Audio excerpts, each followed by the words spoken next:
कमर से थी।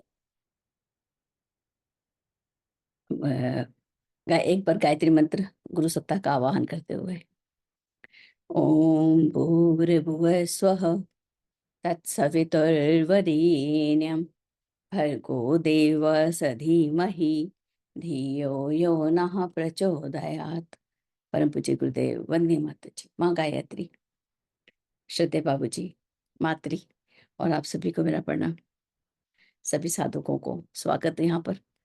और अभी हम चल रहे हैं विज्ञान में कोश की साधना में, जिस हिसाब से प्रगति हो रही है हम सब आगे बढ़ रहे हैं। तो आज हम पढ़ेंगे उसी संदर्भ में निरालंब उपनिषद। बहुत ही सुंदर एक उपनिषद। और जितना हो इसे हम सरल करने का प्रयास करेंगे। और जो ये उपनिषद है इसका प्रारंभ जो है एक शांति पाठ से होता है, हम उसको भी ले लेते हैं एक बार। ओम पूर्णमदः पूर्णम इदं पूर्णात् पूर्णमुदच्यते पूर्णस्य पूर्णमादाय पूर्णमेवावशिष्यते। ओम शांति ही शांति ही शांति। तो जो परमात्मा है इसे ओम रूप से ही अभिव्यक्त किया जाता है। ये सब प्रकार से अपने आप में पूर्ण है। सृष्टि भी पूर्ण है। उस पूर्ण में से ये सारी सृष्टि निकली, तब भी जो शेष है वो पूर्ण ही बचा। तो ये कितना एक लगता है, 10 में से 10 गए तो 0 आना चाहिए था, लेकिन यहाँ 10 में से 10 गए तो शेष भी 10 ही बचता है। तो ये बहुत बड़ा एक प्रश्न है, ये कैसे हो सकता है। तो कभी कभी ऐसा मुझे विचार आता है कि प्रेम में से प्रेम निकल जाए, तो अगर हम खूब प्रेम करें सबसे, तब भी हमारे पास जो प्रेम है वो कभी खाली नहीं हो सकता। प्रेम पूरा बचेगा हमारे पास। ज्ञान में से ज्ञान निकल जाए तब भी पूरा बचता है। वो भी कुछ इसी प्रकार से है कि उसमें से पूरा निकल जाता है तब भी यहाँ बच जाता है। तो चलिए प्रारंभ करते हैं हम। निरालंब उपनिषद बहुत ही खूबसूरत एक उपनिषद।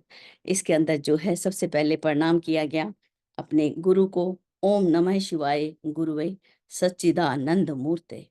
उस कल्याणकारी गुरु सत और आनंद की मूर्ति को नमस्कार है। उस निरप्रपंच शांत आलंब रहित तेज स्वरूप परमात्मा को नमन है। वो परमात्मा कैसा है? जो निरालंब है।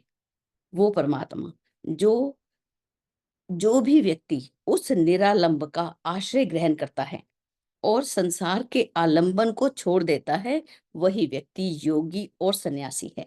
वही कैवल्य मोक्ष को पाता है। तो यहाँ पर एक और है कि जो यहाँ पर जो ऋषि है वो कुछ प्रश्नों को लेकर चले हैं, और उन प्रश्नों के उत्तर भी हमें यहीं पर मिलते हैं। तो बहुत सारे एकदम एक एक लाइन की जैसे परिभाषा बोलते हैं उस रूप में है। तो हम सभी अपनी पुस्तक को अपने हाथ में जरूर रखें, पुस्तक को अपने हाथ में लेकर पेंसिल कॉपी लेकर इसी तरीके से साथ में नोट भी करते जाए। तो इसके अंदर जो प्रश्न आया पहला ही, हम प्रश्न को नहीं पढ़ेंगे, प्रश्न के साथ साथ उत्तर को पढ़ते चलते हैं। पहला ही जो प्रश्न है, किम ब्रह्मा। ये ब्रह्म कौन है? ये जो परमात्मा है, जो ब्रह्म है। यहाँ पे इतने सारे इसके वो हैं कि ब्रह्म क्या है, परमात्मा क्या है, ईश्वर क्या है। तो एक मिनट, ये कुछ मैसेज आ रहा है। हाँ, चलिए। तो यहाँ पर हर एक की एक परिभाषा दी गई। तो सबसे पहले जो है वो पर ब्रह्म की परिभाषा जो है किस रूप में कही कि पर ब्रह्म कौन है, ये हम श्लोक नंबर 4 में देखेंगे। कहते हैं कि वो तत्व, वो कौन सा तत्व? जो महत तत्व है, वो तत्व ऐसा, और ऐसा बड़ा कोश है जो वृहद ब्रह्मांड, पूरा ब्रह्मांड ही उसका कोश है। इतना बड़े कोश वाला। और वो परिभाषित होता है किस रूप से? ज्ञान और कर्म के अर्थ से वो परिभाषित होता है। वो अद्वितीय है, संपूर्ण उपाधियों से रहित है, सर्व शक्ति संपन्न है, आदि अंत रहित, शुद्ध शिव शांत निर्गुण अनिर्वचनीय चैतन्य स्वरूप। उस परमात्मा को, उस ईश्वर को हम क्या कह रहे हैं यहाँ पर ब्रह्म। वो जो है चैतन्य स्वरूप, वो पर ब्रह्म कहता है। और इसके बाद जो दूसरी प्रश्न है इसका कि ईश्वर क्या है। अब देखिए हम इतना कंफ्यूज हो जाएंगे, वही तो ब्रह्म है, वही ईश्वर है, लेकिन यहाँ पर हर एक परिभाषा दी है। उसमें ईश्वर जो बोला कि जब वो ब्रह्म प्रकृति के सहारे लोकों का सृजन करता है और अंतर्यामी स्वरूप से उनमें ही प्रविष्ट होकर ब्रह्मा विष्णु महेश बुद्धि और इंद्रियों को वो नियंत्रित करता है, सब मैनेजमेंट क्यों, ब्रह्मा को पालन कर रहा है तो उसके ऊपर मैनेजमेंट कौन है, विष्णु, सॉरी ब्रह्मा जब सृजन कर रहे हैं, विष्णु जब पालन कर रहे हैं, रुद्र जब संहार कर रहे हैं, लेकिन उनके ऊपर एक शासन करने वाली एक सत्ता के रूप में जो विद्यमान है, ईशन शब्द जो है वो किसके लिए आया, शासन करने वाली सत्ता के लिए ही प्रयुक्त हुआ। आचार्य जी ने भी इस शब्द का प्रयोग किया है वहां पर, जो पंचम मंडल है उसका 27 नंबर का श्लोक प्रथम अध्याय में, वहां पर आया है कि जो ईश्वर है वो किस रूप में है, शासन करने वाली सत्ता के नाते ही वो जो है मनुष्य को किस रूप में उसने यहाँ बनाया था, एक सहयोगी के रूप में। तो ये शासन करने वाली सत्ता, ईशन शब्द जो है वो हमें प्रज्ञा उपनिषद में भी वहां देखने को मिलता है। अगला जो शब्द आता है वो है जीव। क्या है, अब जीव के लिए आया, और उसके लिए आया कि जब इस चैतन्य स्वरूप ईश्वर को ब्रह्मा, विष्णु, रुद्र नाम होने के कारण, शरीरों में भिन्नता होने के कारण, जब उसके अंदर मिथ्या अभिमान हो जाता है, तब वो जीव बन जाता है वही जीवो शिवा, शिव जीवा एक ही है, इसमें तो कुछ अंतर नहीं है। लेकिन जब उसके अंदर ये एक अभिमान, एक अहम आ जाता है कि वो मैं हूं, अपने आप को इस प्रकार से जब ग्रसित कर लेता है, तब वो एक जीव को अपने एक बंधन में इस रूप में हम इसको देख सकते हैं। उसके बाद प्रश्न है प्रकृति क्या है, और कहते हैं प्रकृति जो ब्रह्म के सानिध्य से चित्र विचित्र संसार को रचने वाली शक्ति है, वो ब्रह्म की ही बुद्धि स्वरूपा शक्ति वाली है, उसे ही क्या कहते हैं, प्रकृति कहते हैं। अब परमात्मा किसे कहते हैं, कहते हैं जब वो ईश्वर, जब वो पर ब्रह्म देह आदि से परे रहने के कारण उसको क्या कहा जाता है, उसको परमात्मा ही कहा जाता है। अब वो उसके लिए बोलते हैं कि यहाँ पर जो भी है वही परमात्मा, चाहे वो ब्रह्मा, विष्णु, सभी देव के रूप में, सभी असुर, पिशाच, नर, नारी, पशु आदि के रूप में जो भी हमें प्रकट दिखाई दे रहा है, जितने भी जड़ पदार्थ, जितना वनस्पति, जितना जीव जगत, और जितने ब्राह्मण आदि भी हैं, यहाँ पर लिखा है ब्राह्मण आदि भी, अर्थात जितनी भी जातियां हैं, जितने भी संप्रदाय हैं, वो सब वो ही है, उससे भिन्न कुछ भी नहीं है। उस शब्द को, इस बात के ऊपर महत्ता देते हुए श्लोक नंबर 9 को देखें हम। कहते हैं ये समस्त विश्व ही ब्रह्म है, इसके अतिरिक्त और कुछ भी नहीं है। यही सूत्र सर्वम खलविदम ब्रह्म न एहे नाना अस्ति किंचन, कि इधर और कुछ भी नहीं है, ये पूरा विश्व कौन है, ये ब्रह्म ही है। और जो हम आज भेद देखते हैं, जातियों में भिन्नता देखते हैं, ऊंच नीच देखते हैं, उसके लिए भी एक श्लोक लिखा, श्लोक नंबर 10 यहाँ पे लिखा कि जाति, जो जातियां हैं वो शरीर के चर्म, जो चमड़ा है गोरा है, काला है, रक्त, मांस, अस्थियों और आत्मा की नहीं होती। ये जो जाति है ना, इन सभी चीजों की नहीं होती। उसकी प्रकल्पना क्यों करेगी, उसकी सभी जातियों की, मानव की, पशु पक्षी है, जो वनस्पति है, किस कारण की गई, वो परिकल्पना तो केवल व्यवहार के निमित्त की गई, कि व्यवहार करना था, इसीलिए ये परिकल्पना जो है वो की गई। अब इसके अंदर एक शब्द आता है, बहुत ही सुंदर, एक एक शब्द, एक एक लाइन में उसकी डेफिनेशन देना, परिभाषा देना, तो ये बहुत दुर्लभ है। तो देखिए क्या कहते हैं, यहाँ पर जो श्लोक है वो है, कर्म किसे कहते हैं, अकर्म किसे कहते हैं। कहते हैं इंद्रियों द्वारा जो भी क्रियाएं की जाती हैं उसको कर्म कहते हैं, और जिस क्रिया को मैं करता हूं, जब इस कर्म को, किसी भी कर्म को जब हम अध्यात्म निष्ठा के द्वारा करते हैं, वो कर्म है। जब यहाँ पर कर्तापन और भोक्तापन का अहंकार नहीं होता, उसको कहा जाता है कर्म। गीता में जो श्लोक आता है, आचार्य जी ने संस्कृति संजीवनी गीता के पंचम अध्याय में एक बड़े सुंदर पद्य शैली में बहुत सुंदर श्लोक लिखा। उसको जो उसका रूपांतरण है बहुत ही खूबसूरत है। वो किस प्रकार से लिखा, जो सभी कर्म प्रभु अर्पित कर, आसक्ति त्याग नित कर्म करे, ज्यों कमल पत्र जल से न लिप्त, त्यों वह पापों से सदा परे।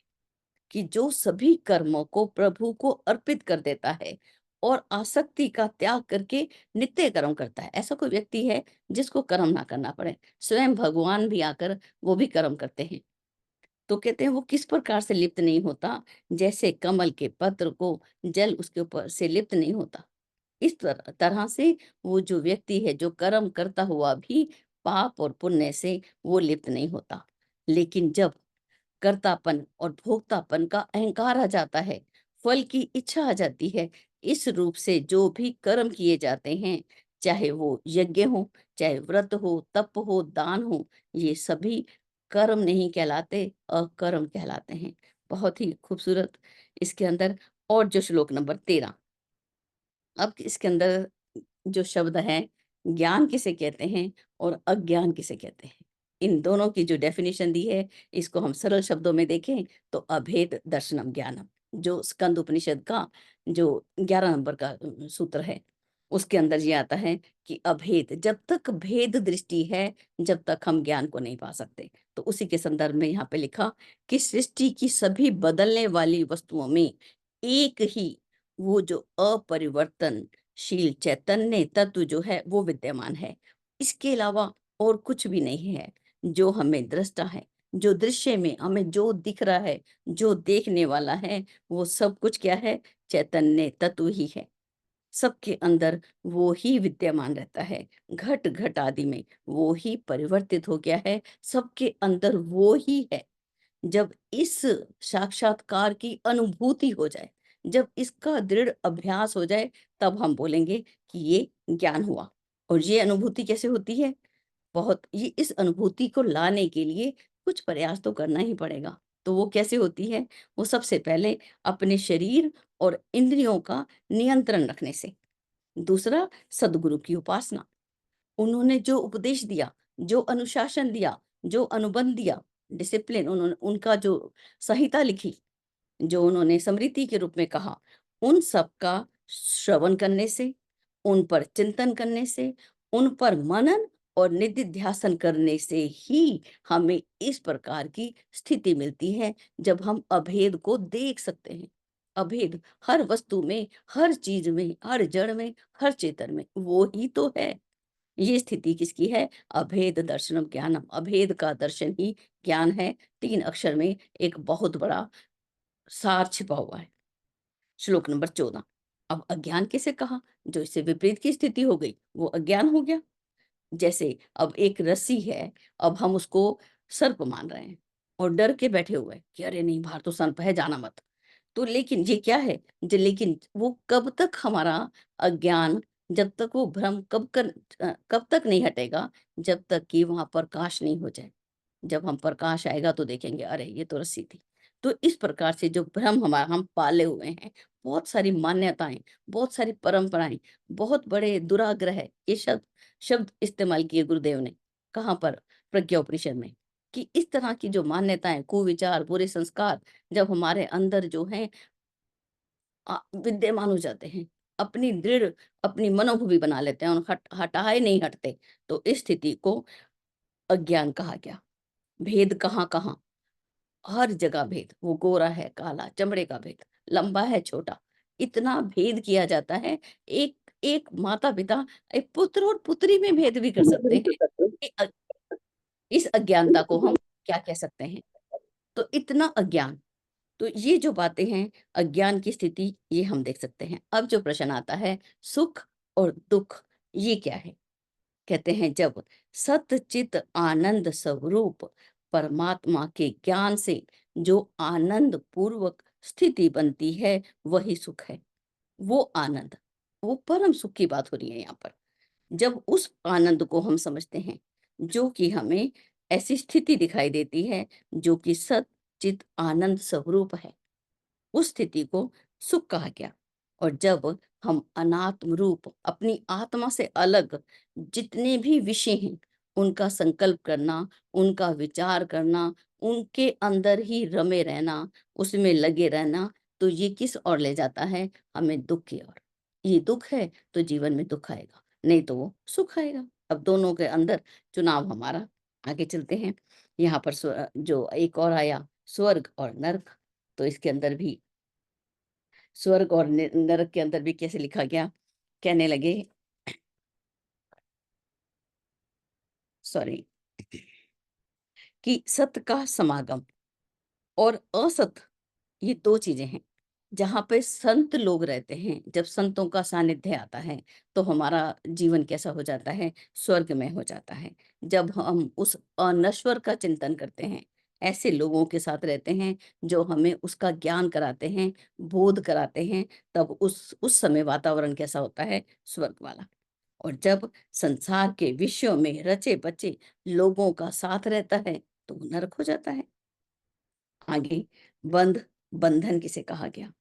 बंधन के ऊपर तो 20 से लेकर 19 से लेकर, सॉरी 18 से लेकर, तो यहाँ पर कितने श्लोक जो हैं उन्होंने बंधन के ही दिए, 28 तक। 10 श्लोक जो हैं बंधन के ऊपर यहाँ पर ऋषि बता रहे हैं। सबसे पहले अनादि अविद्या की वासना द्वारा उत्पन्न इस तरह का विचार कि मैं हूँ। ये जो विचार है कि मैं हूँ, जो किस कारण है? जो अविद्या की संस्कार द्वारा है, जो हमारे अंदर संचित हो चुका है। उसके कारण ये विषय जब बनता है, इस तरह का विचार बनता है कि मैं हूँ, ये बंधन है।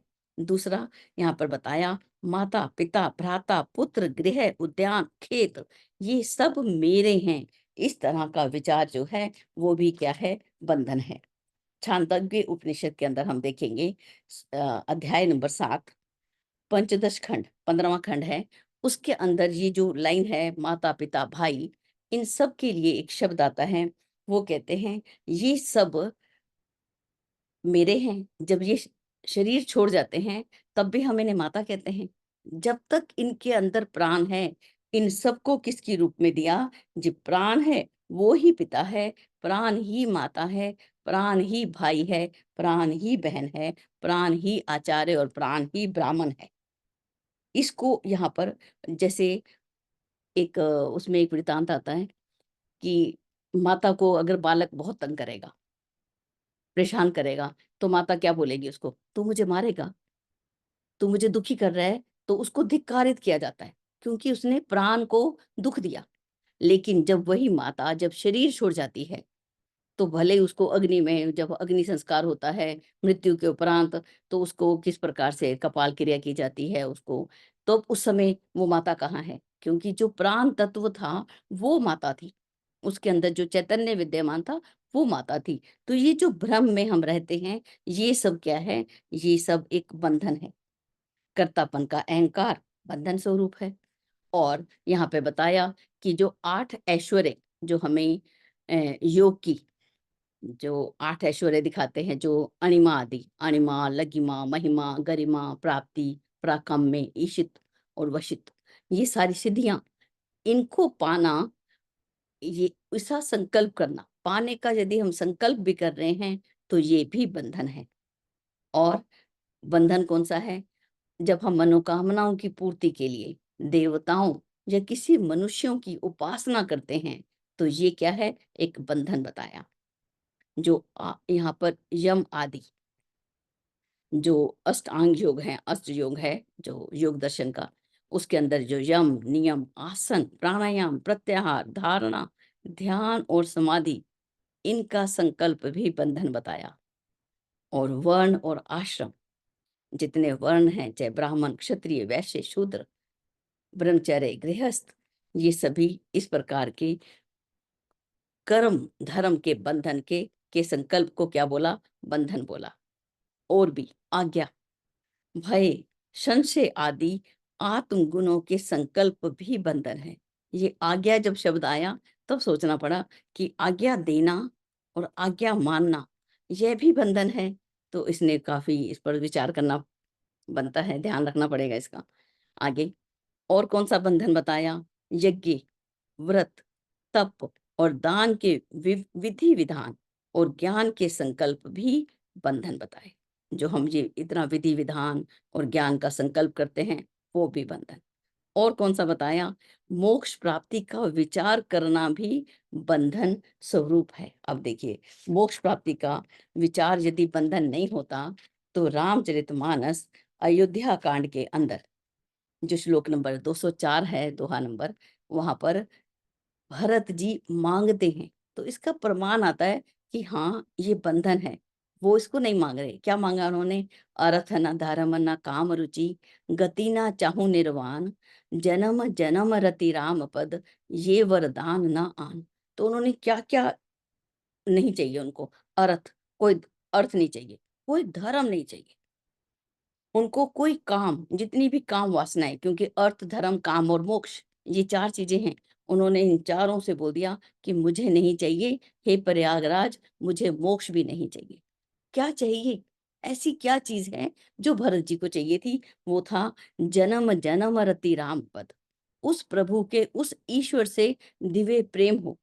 वो जो उसकी, जो एक सरेंडर यहाँ पे दिखाई देता है, इस वरदान को उन्होंने मांगा। तो ये लगता है कि सच में ये जो मोक्ष आदि की जो बात हुई है, तो वो भी क्या है? मोक्ष को पाना, ये भी बंधन के उसमें आता है। एक और भी जो आगे आया है कि जब नित्य और अनित्य वस्तुओं के विषय में विचार करने से नश्वर संसार के सुख दुख आदि सभी विषयों से ममता रूपी बंधन विनिष्ट हो जाएं, तो उस स्थिति को मोक्ष कहते हैं। अब ये स्थिति कैसी बन रही है? कि जब, ये श्लोक नंबर है 29, कि जब नित्य और अनित्य वस्तुओं के विषय में विचार करने से जो नश्वर वस्तुएं हैं, उनका सुख और दुख, ये सभी विषयों से हमारी एक आसक्ति हट जाए, ममता रूपी बंधन हट जाए। वो बंधन, ममता कैसे हट सकती है? तो इसके लिए भी हमें एक श्लोक मिला महोपनिषद में। महोपनिषद में एक श्लोक है, वो कहते हैं ममेति के लिए लिखा उन्होंने, द्वे पक्षे बंद मोक्षाय निर्ममेति ममेति चे। सिर्फ बंध और मोक्ष, जो बंधन और मोक्ष के सिर्फ दो ही कारण हैं। कि जब ममता होती है तो जीव बंधन में आ जाता है, जब ममता के रहित हो जाता है तो वो मोक्ष की प्राप्ति हो जाती है। तो ये भी एक बहुत सुंदर सूत्र है कि मोक्ष कहा किसे क्या, आगे उस स्थिति को हम मोक्ष कहते हैं। आगे, अब गुरु कैसा हो? कौन है गुरु? गुरु कैसा हो? किसे, क्या है गुरु? इसके लिए शब्द उन्होंने लिखा, एक लाइन में डेफिनेशन, एक लाइन में, समस्त शरीरों में स्थित, जो सभी शरीरों में स्थित है, जो चैतन्य स्वरूप ब्रह्म को प्राप्त करवाने वाला गुरु ही उपास्य है। ऐसा गुरु जो कि उस चैतन्य रूप ब्रह्म से हमको मिलवा दे, उसी की उपासना करनी चाहिए, उसी के सानिध्य में, उसी के पास बैठना चाहिए। इतनी बड़ी बात। अब गुरु को, कबीरदास ने क्या बोला? गुरु गोविंद दोनों खड़े, काके लागू पाए, बलिहारी गुरु आपनो, जिन गोविंद दियो मिलाए। अगर ये गुरु नहीं होते तो ये कौन बताता कि ये गोविंद है? हमें तो मालूम भी नहीं पड़ता। तो वो गुरु जो कि इस तरह से उस चैतन्य ब्रह्म को प्राप्त करवा दे, ऐसे गुरु के सानिध्य में हमें रहना है। और इसके अंदर लिखा, शिष्य कौन है? शिष्य वो हो जिसके हृदय में एक अज्ञान नष्ट हो चुका। वो अज्ञान कैसे नष्ट हुआ? उसने विद्या द्वारा जगत की जो अनात्म विषय हैं, इन सब से इन सब को हटा दिया, और केवल एक ही वस्तु उसके पास शेष रही, वो था ब्रह्म रूप ज्ञान। केवल ब्रह्म रूप ज्ञान जिसके पास शेष रह गया, उसको ही शिष्य कहा गया, अन्य किसी को नहीं। वो किस रूप में है? कि वो अपने हृदय में विद्या को, ज्ञान को अर्जित करके तब इस भेदभाव को हटा देता है। उस ज्ञान की यहाँ पर बात हो रही है। विद्वान किसे कहा गया? सबके अंतर में स्थित आत्म तत्व के विज्ञान में स्वरूप को जानने वाले को विद्वान कहा गया। मूर्ख, ये किसे कहा गया? जे कर्तापन आदि के भाव में आरूढ़ व्यक्ति, जो भी व्यक्ति कर्तापन के अहंकार में ग्रसित है, जो उसमें लगा हुआ है, उस व्यक्ति को ही मूढ़ कहा गया। अब यहाँ पर तप बताए। तप के लिए उन्होंने क्या बताया? सबसे पहले जो आसुरी तप है उसको बताया। आसुरी तप, प्लीज म्यूट कर लीजिए।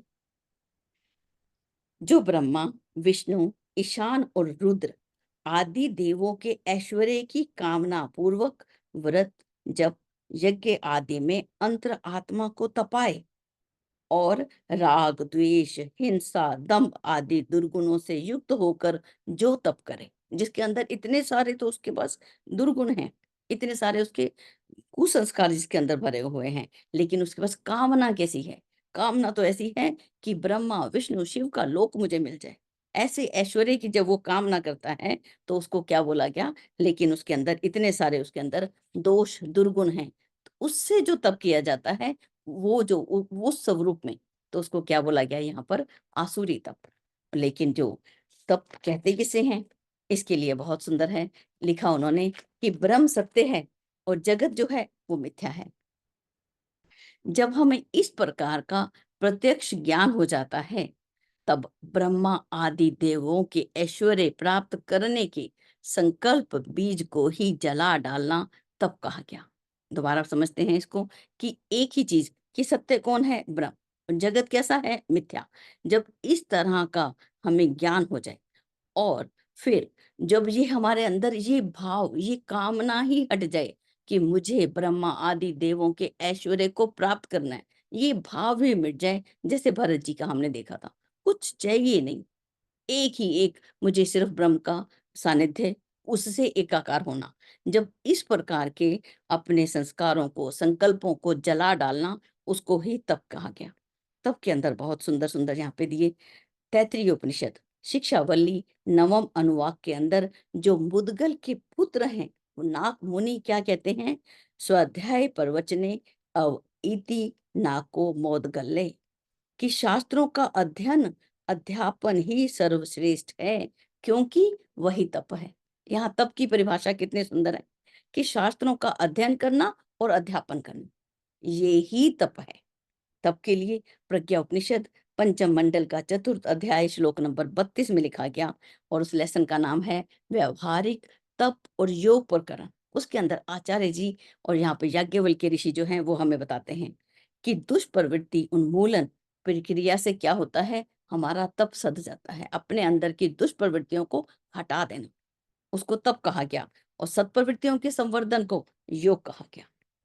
सत्प्रवृत्तियों के संवर्धन का जो हम प्रयास करते हैं, उसको योग कहा गया। तीन तीन अक्षर की सिर्फ एक परिभाषा है यहाँ पर। दुष्प्रवृत्ति उन्मूलन तप, सत्प्रवृत्ति संवर्धन योग। बताइए, इतना सुंदर जो है यहाँ पर हम यहाँ हमें पढ़ने को मिलता है। आगे एक और तप भी बताया आचार्य जी ने प्रज्ञा उपनिषद के अंदर। प्रज्ञा उपनिषद दूसरा मंडल और उसका दूसरा ही अध्याय, वहां पर आचार्य जी ने धर्म के 5 युग्मों को ही 5 योग और 5 तप साधने की आवश्यकता पर वहां पर जोर दिया। वो हमें बताया कौन से 5 योग और 5 तप, जो आचार्य जी ने प्रज्ञा उपनिषद दूसरे मंडल में, जो वहां पे धर्म के 10 युग्मों की व्याख्या, 10 लक्षणों की व्याख्या की गई 5 युग्मों के रूप में, उनको ही योग और तप कहा। उन्हें ही 5 में जो 5 पंच में कोश है हमारा, उसका अनावरण करने की विद्या वहीं बताई। वहीं पर उन्होंने उसे पंच योग और पंचगव्य, पंचामृत, वहीं पर उनको बात बताया। तो ये जो है तप किसे कहते हैं? हम भूखे रहने लग जाते हैं तो हम सोचते हैं तप कर रहे हैं। भूखा तो कोई एक जीव जिसको भोजन ना मिले, एक पौधा जिसको पानी ना मिले, भूखा तो वो भी रहता है। तो क्या वो तपस्वी हो गया? नहीं, वो तपस्वी नहीं हुआ। निरंतर स्वाध्याय और सत्संग को अपने जीवन में उतारना, उसको तप कहा गया। उसके माध्यम से अपने ज्ञान की अभिवृद्धि करते जाना, उसको तप कहा गया। श्लोक नंबर 36 की ओर चलते हैं। 36 में कहा गया कि देश, काल, नहीं सॉरी, इसके में अंदर परम पद किसे कहा गया? प्राण, इंद्रिय, अंतःकरण आदि से भिन्न सच्चिदानंद स्वरूप और नित्य मुक्त ब्रह्म का ध्यान, क्या बोला गया? सॉरी, ब्रह्म, मैंने समय देखा तो मुझे लगा, तो मैंने तो जल्दी खत्म कर दिया, तो इसलिए ध्यान वहां चला गया। तो दोबारा पढ़ते हैं। प्राण, इंद्रिय, अंतःकरण आदि से भिन्न उस सच्चिदानंद स्वरूप और नित्य मुक्त ब्रह्म के स्थान को परम पद कहा गया। वो परम पद है। कठोपनिषद में हम देखें तो वहां पे परम पद किसे कहा था? वहां पर जो नचिकेता को यमाचार्य ने ओम को ही परम पद बताया कि वो ओम जो है वो ही परम पद है। वो है श्लोक नंबर 15, दूसरे अध्याय के अंदर प्रथम अध्याय द्वितीय वल्ली के अंदर जो श्लोक नंबर 15 है, उसके अंदर उन्होंने जब ज्ञान देना प्रारंभ किया, तब उन्होंने जो परम पद बताया वो ओम ही है। तो ओम, तो इस रूप में आगे चलते हैं श्लोक नंबर 37 में। देश काल वस्तु की मर्यादा से परे चिन्ह मात्र स्वरूप जो कुछ है वो ही ग्रहण करने योग्य ग्राह्य है। हमें किसको ग्रहण करना है? जो कुछ भी है, देश काल वस्तु की मर्यादा से जो परे परे है, चिन्ह मात्र स्वरूप है, उसको ही ग्रहण करना है। और किसको ग्रहण नहीं करना? निज रूप से परे, माया द्वारा कल्पित और बुद्धि तथा इंद्रिय गम में जगत की सत्यता का चिंतन, वो जो है अग्राह्य। ये जो हम बाहर की वस्तुओं में अपने आप को उलझा के रख देते हैं, जो अब विज्ञान में कोश की साधना में है, तो हमारा पदार्थ जगत के ऊपर आत्मसत्ता का नियंत्रण किस प्रकार से, वो महत तत्व का उसके ऊपर नियंत्रण, इस तरीके से यदि हम अपना जीवन जीते हैं तो हम आगे बढ़ते जाते हैं।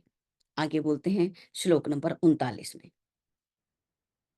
जो समस्त धर्मों में ममता एवं अहंकार का परित्याग करके ईष्ट की शरण में जाकर, और तू वही है, मैं ब्रह्म हूं, जो कुछ भी यह है सब कुछ निश्चित ही ब्रह्म है, ब्रह्म के अतिरिक्त और कुछ भी नहीं है, आदि इन महावाक्यों द्वारा मैं ब्रह्म हूं इस तरह का निश्चय करके निर्विकल्प समाधि में लीन रहकर परम स्वतंत्र और यति स्वरूप होता है, वही पुरुष सन्यासी कहलाता है।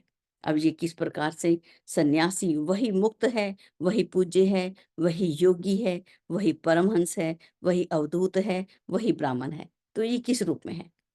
तो सबसे पहले किसका अहंकार? सभी कर्मों में, सभी धर्मों में अपने ममता और अहंकार का परित्याग कर दें। जब हम इस स्वरूप में आ जाते हैं कि अहम ब्रह्मास्मि, कि मैं वही तो हूँ, मुझ में और उसमें इतना ही तो अंतर है कि मैं एक कलश के अंदर हूँ और वो कलश के बाहर है। एक समुद्र के अंदर लहर और मेरे में क्या अंतर है? कोई भी अंतर नहीं। मैं लहर हूँ और वो समुद्र है। नदी हूँ, मैं गंगा हूँ और वो समुद्र है। अंत में वो नदी जो है समुद्र में मिल जाती है, तो क्या अंतर रह जाता है? नदी का अपना नाम रह जाता है। उस समय जब गंगा समुद्र में मिल गई, तो क्या ढूंढ के बताएंगे वो जल जो है कहाँ गया? गंगा कहाँ गई? लेकिन वो तो एक समुद्र ही हो गई। तो इस तरीके की जो स्थिति है कि मैं वही हूँ, और उसके बाद तू वही है, तत् त्वमसि, वो स्थिति, मैं ब्रह्म हूँ, अहम ब्रह्मास्मि, जो कुछ भी ये है, ये सब कुछ निश्चित ही ब्रह्म है। वो क्या है? सर्वम खलविदम ब्रह्म, कि इसके अलावा तो कुछ है ही नहीं। ब्रह्म के अतिरिक्त जब इतना ये अभ्यास हो जाए, भगवान कृष्ण ने अर्जुन को बस एक ही बात तो बोली है कि उसने बोला कि मेरा मन चंचल है, मैं इसको कैसे वश में करूं? तो भगवान ने बोला अभ्यास और वैराग्य। तो वैराग्य के लिए बोल दिया कि आसक्ति रहित हो जाओ। और अभ्यास, तो भगवान मैं अभ्यास किसका करूं? इसी का अभ्यास, कि वो मैं ही तो हूं, आत्मवत सर्वभूतेषु, ये सब के अंदर अपने आप को देखना, वसुदैव कुटुंबकम, कि ये पूरा विश्व मेरा ही तो है, मैं ही तो हूँ, मुझसे ये अलग नहीं है। जब इस प्रकार का भाव आ जाए, इसका अभ्यास हो जाए, इसका अभ्यास करना इन महावाक्यों का, तो उसको क्या कहते हैं? ऐसी स्थिति को जब व्यक्ति पा लेता है, उसको स्थित प्रज्ञ बोलते हैं, उसको परमहंस बोलते हैं, उसको ही तो अवधूत बोलते हैं। उनका कोई जो चर्म मांस हड्डी मज्जा, वो डिफरेंट तो नहीं होती, वो सेम ही तो होती है। इसके बाद जो लिखा श्लोक नंबर 40, इस निरालंब उपनिषद का जो गहन अध्ययन करता है, गुरु की कृपा से वो अग्निपूत हो जाता है। अग्निपूत का मतलब कि अग्नि की तरह पवित्र हो जाता है। अब देखिए यहाँ पर देखिए, इसका जो गहन अध्ययन करता है, अब इसका अध्ययन किया तो हमें इसका अभ्यास भी करना है, इसका प्रैक्टिकल। जो बिना प्रैक्टिकल के यदि हम साधना करते हैं तो वो ज्ञान आधा अधूरा रह जाएगा। हमें पता तो है कि ये ब्रह्म है, लेकिन हम उसको मानते नहीं हैं। जानना और मानना, हम गुरु को जानते तो हैं लेकिन गुरु की बात मानते नहीं हैं। तो ये दोनों में अंतर है। हमने गहन अध्ययन करना और उसको अपने जीवन में उतार डालना। कोई बोलना नहीं, किसी को कोई जरूरत नहीं कि कोई हमें रोके या टोके। हमें मालूम है हमने ये करना। तो व्यक्ति कैसा हो जाता है? अग्निपूत, मतलब अग्नि की तरह पवित्र हो जाता है और वायु की तरह वो पावन हो जाता है। बाबूजी मोस्ट कहा करते हैं कि ऐसे व्यक्ति को छूकर वायु पवित्र होती है। इतनी बड़ी बात जब ऐसी है तो फिर उसका पुनरावर्तन नहीं होता, वह पुण्य पुण्य जगत में जन्म नहीं लेता। निरालंब उपनिषद का यही रहस्य है। ओम पूर्णमदः पूर्णमिदं पूर्णात् पूर्णमुदच्यते पूर्णस्य पूर्णमादाय पूर्णमेवावशिष्यते। ओम शांति ही शांति ही शांति ही। तो ये जो उपनिषद है, तो इस तरीके से इसको समझा। इसके अंदर अगर लगता है तो इसके जो इंट्रोडक्शन है थोड़ा सा उसको भी देख लेते हैं। तो क्योंकि अभी हमने पढ़ लिया है तो वो समझ भी आ जाएगा। तो इसको जब हम पढ़ते हैं, निरालंब उपनिषद का जो सबसे ऊपर इंट्रोडक्शन है उसको देखते हैं। कहते हैं ये जो उपनिषद है ये है शुक्ल यजुर्वेद से इसका संबंध है। इस उपनिषद में क्या बताया गया? इसमें बताया ब्रह्म क्या है, ईश्वर क्या है, जीव क्या है, प्रकृति क्या है, जगत क्या है, ज्ञान, कर्म, अकर्म, सभी का बहुत ही सुंदर विवेचन किया गया है। निर्विकार ब्रह्म जब प्रकृति के साथ सृष्टि का सृजन करता है और उसके साथ ईशन, शासन, संचालन करता है तो वो ईश्वर कहलाता है। इसी प्रकार विभिन्न संबोधनों को इसके अंदर परिभाषित किया गया है। ऋषि जाति पाति के संबंधित जितने भी भ्रम हैं उनको निवारण करते हुए कहते हैं कि ये जो आत्मा है ये रक्त, चमड़ा, मांस, हड्डियों आदि से संबंधित नहीं है। इस आत्मा के साथ इनका कोई संबंध नहीं है। वो तो निर्विकल्प है। इनके साथ उसका कोई जुड़ाव नहीं है। ये शरीर यहीं रह जाएगा और आत्मा निकल जाएगी। इसके इसके कारण कोई जाति या पाति नहीं बनती आत्मा के कारण। एक बालक के अंदर जो आत्मा है, एक बड़े बुजुर्ग व्यक्ति के अंदर जो आत्मा है, दोनों में कोई भिन्नता नहीं है। वो आत्मा बड़ी नहीं है, वो छोटी नहीं है। वो आत्मा का यदि हम उसके अंदर और भी चर्चा करना चाहें तो गीता के दूसरे अध्याय को ले सकते हैं। आत्मा न जन्मता मरता है, होकर न पुनः होने वाला। ये सत्य सनातन शाश्वत है, ये नाश नहीं होने वाला। तो इस प्रकार से कितने सुंदर इसका वहां पे वर्णन मिलता है। तो ये तो जितना भी जो हम देखते हैं वो सिर्फ व्यवहार के अंदर, जितना भी आश्रम बने तो एक समाज की व्यवस्था को बनाने के लिए बने थे।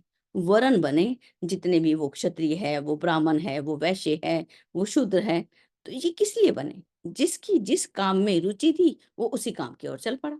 तो उसी के अंदर एक को कोई शब्द तो देना था तो शब्द दे दिया। जो ब्राह्मण थे वो ब्राह्मण ब्रह्म का काम करेंगे, वो शिक्षा का काम करेगा, वो ज्ञान का काम करेगा। जो क्षत्रिय है वो रक्षण का, उसकी ड्यूटी है कि वो रक्षा करेगा। और जो वैश्य है तो देश की अर्थव्यवस्था को कौन संभालेगा? तो उसके लिए वैश्य समुदाय को बना दिया गया। जिसकी इस तरफ रुचि है कि तुम इस तरफ जाइए, चलिए आप लोग जो अर्थव्यवस्था को संभालिए। जिनकी सेवा की इच्छा थी वो इस प्रकार से सेवा के कार्यों में लग गए। लेकिन यह जाति पाति का भेद बनाया किसने? उपनिषद में, चाहे हम किसी भी उपनिषद को दे दें, पढ़ लें तो उसमें दिखेगा कि ये सबके ऊपर है। तो इसे आगे देखते हैं कि ये तो व्यवहार के रूप में कल्पित व्यवस्था मात्र है, सिर्फ कल्पना है।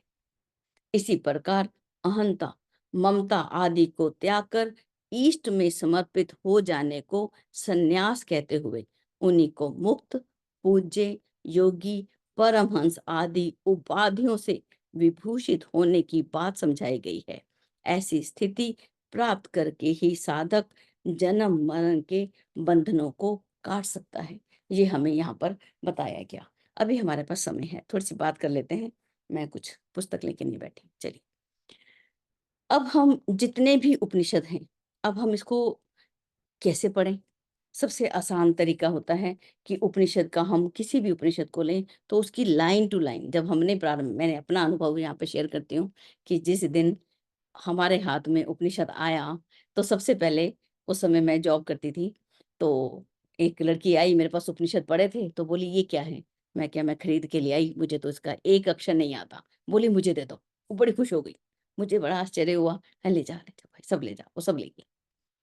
2014 या 15 था, बाबूजी मिले तो उन्होंने उपनिषद हमको दिए। तो मैं कहा ये फिर आ गए, अब इनको फिर वापस देने पड़ेंगे किसी को। तो बोले आप इसको पढ़ो। पढ़ने का तरीका बताया। सबसे पहले अपने आप को उस ओमकार में स्थित अपने आप को एक शांत अवस्था में लेके आएँ। बिल्कुल यहाँ पर विचलित नहीं हों, संसार की सारी ड्यूटीज़ पूरी कर लीजिए। संसार के काम ऐसे हैं जो करने तो हैं, तो क्यों ना खुशी-खुशी से पहले इनको निपटा लिया जाए या उन कामों को शुरू करने से पहले ही पढ़ लिया जाए, दोनों की अवस्थाओं में। तो इसकी एक-एक लाइन को जब हम पढ़ने लगते हैं, तो फिर एक इंटरेस्ट आ जाता है। आप विश्वास नहीं करेंगे, जब मैंने उपनिषद पढ़ना शुरू किया, तो जो पहला महीना था उसमें लगातार मैं 1 महीना सिर्फ़ अपने एक ही काम करती थी, उपनिषद पढ़ने का। वो पहला 5 किलो का वेट जो है मेरा वहाँ पे बढ़ा। कुछ और करना ही नहीं था, बस पढ़ना, अपने घर के काम करने जल्दी-जल्दी से और फिर आके पढ़ने बैठ जाना। सीटिंग इतनी बढ़ा दी कि मेरा वो वज़न भी बढ़ा और मुझे समझ आने लगी और प्रेम बढ़ने लगा। और जो एक और उपनिषद है जो प्रज्ञा उपनिषद, उसकी तो ऐसा है, वो जो व्यवहार में हम उपनिषद को कैसे उतारें, तो वो सबसे सरल तरीका है कि हम प्रज्ञा उपनिषद को ले लें। उसकी एक-एक चीज़ को हम लोग पढ़ते चलें, समझते चलें और समझाते चलें। क्योंकि तब अभी हमने पढ़ा कि अध्यापन करना और स्वाध्याय करना, दोनों को लेके चलना है। जितना भी हमने ज्ञान है, उसको हम लें और उसको बाँटें। सरस्वती का भंडार तो इसी तरीके बढ़ता है, अपने पास नहीं रखना। अब मान लो हमारे पास कोई भी नहीं है, जिसको हम समझा सकें, पढ़ा सकें, तो अपने हाथ में कोई बॉटल पकड़ ली, उसको रख लिया अपने सामने और उसको हम पढ़ा रहे हैं। चर्चा के रूप में, जब हम इसको व्याख्या के रूप में जब हम समझाते हैं ना, तो बड़ी जल्दी समझ आ जाता है। तो इस प्रकार से हम जो हैं प्रज्ञा उपनिषद का एक-एक अक्षर बिना छोड़े गुरुदेव क्या कहना चाहते हैं, इस बात को समझते हुए हमें उसको पढ़ना है। अब उसके अंदर हमारे पास अभी समय है, अगर आप कहेंगे तो हम प्रज्ञा उपनिषद ले लेंगे या बाबूजी या भैया आप सँभालना चाहते हैं तो आप ले लीजिए, जो आज्ञा हो। चलिए। तो थोड़ा समय है तो प्रज्ञा उपनिषद ले लेते हैं। तो चलिए प्रज्ञा उपनिषद का जो प्रथम खंड है, वो किस रूप से है? वो एक जिज्ञासा के रूप में है। उसके अंदर जो हैं देव ऋषि, नारद भगवान विष्णु के पास जाते हैं और जाकर उनसे पूछते हैं कि भगवान आप हमें कुछ ऐसी योग साधना बता दीजिए कि जो एक सामान्य व्यक्ति भी कर सके। कि केवल दृष्टिकोण में परिवर्तन करना हो और केवल दिनचर्या में परिवर्तन करना हो, सिर्फ 2 ही चीज़ हैं, इसमें कुछ ज़्यादा बड़ी बात नहीं है।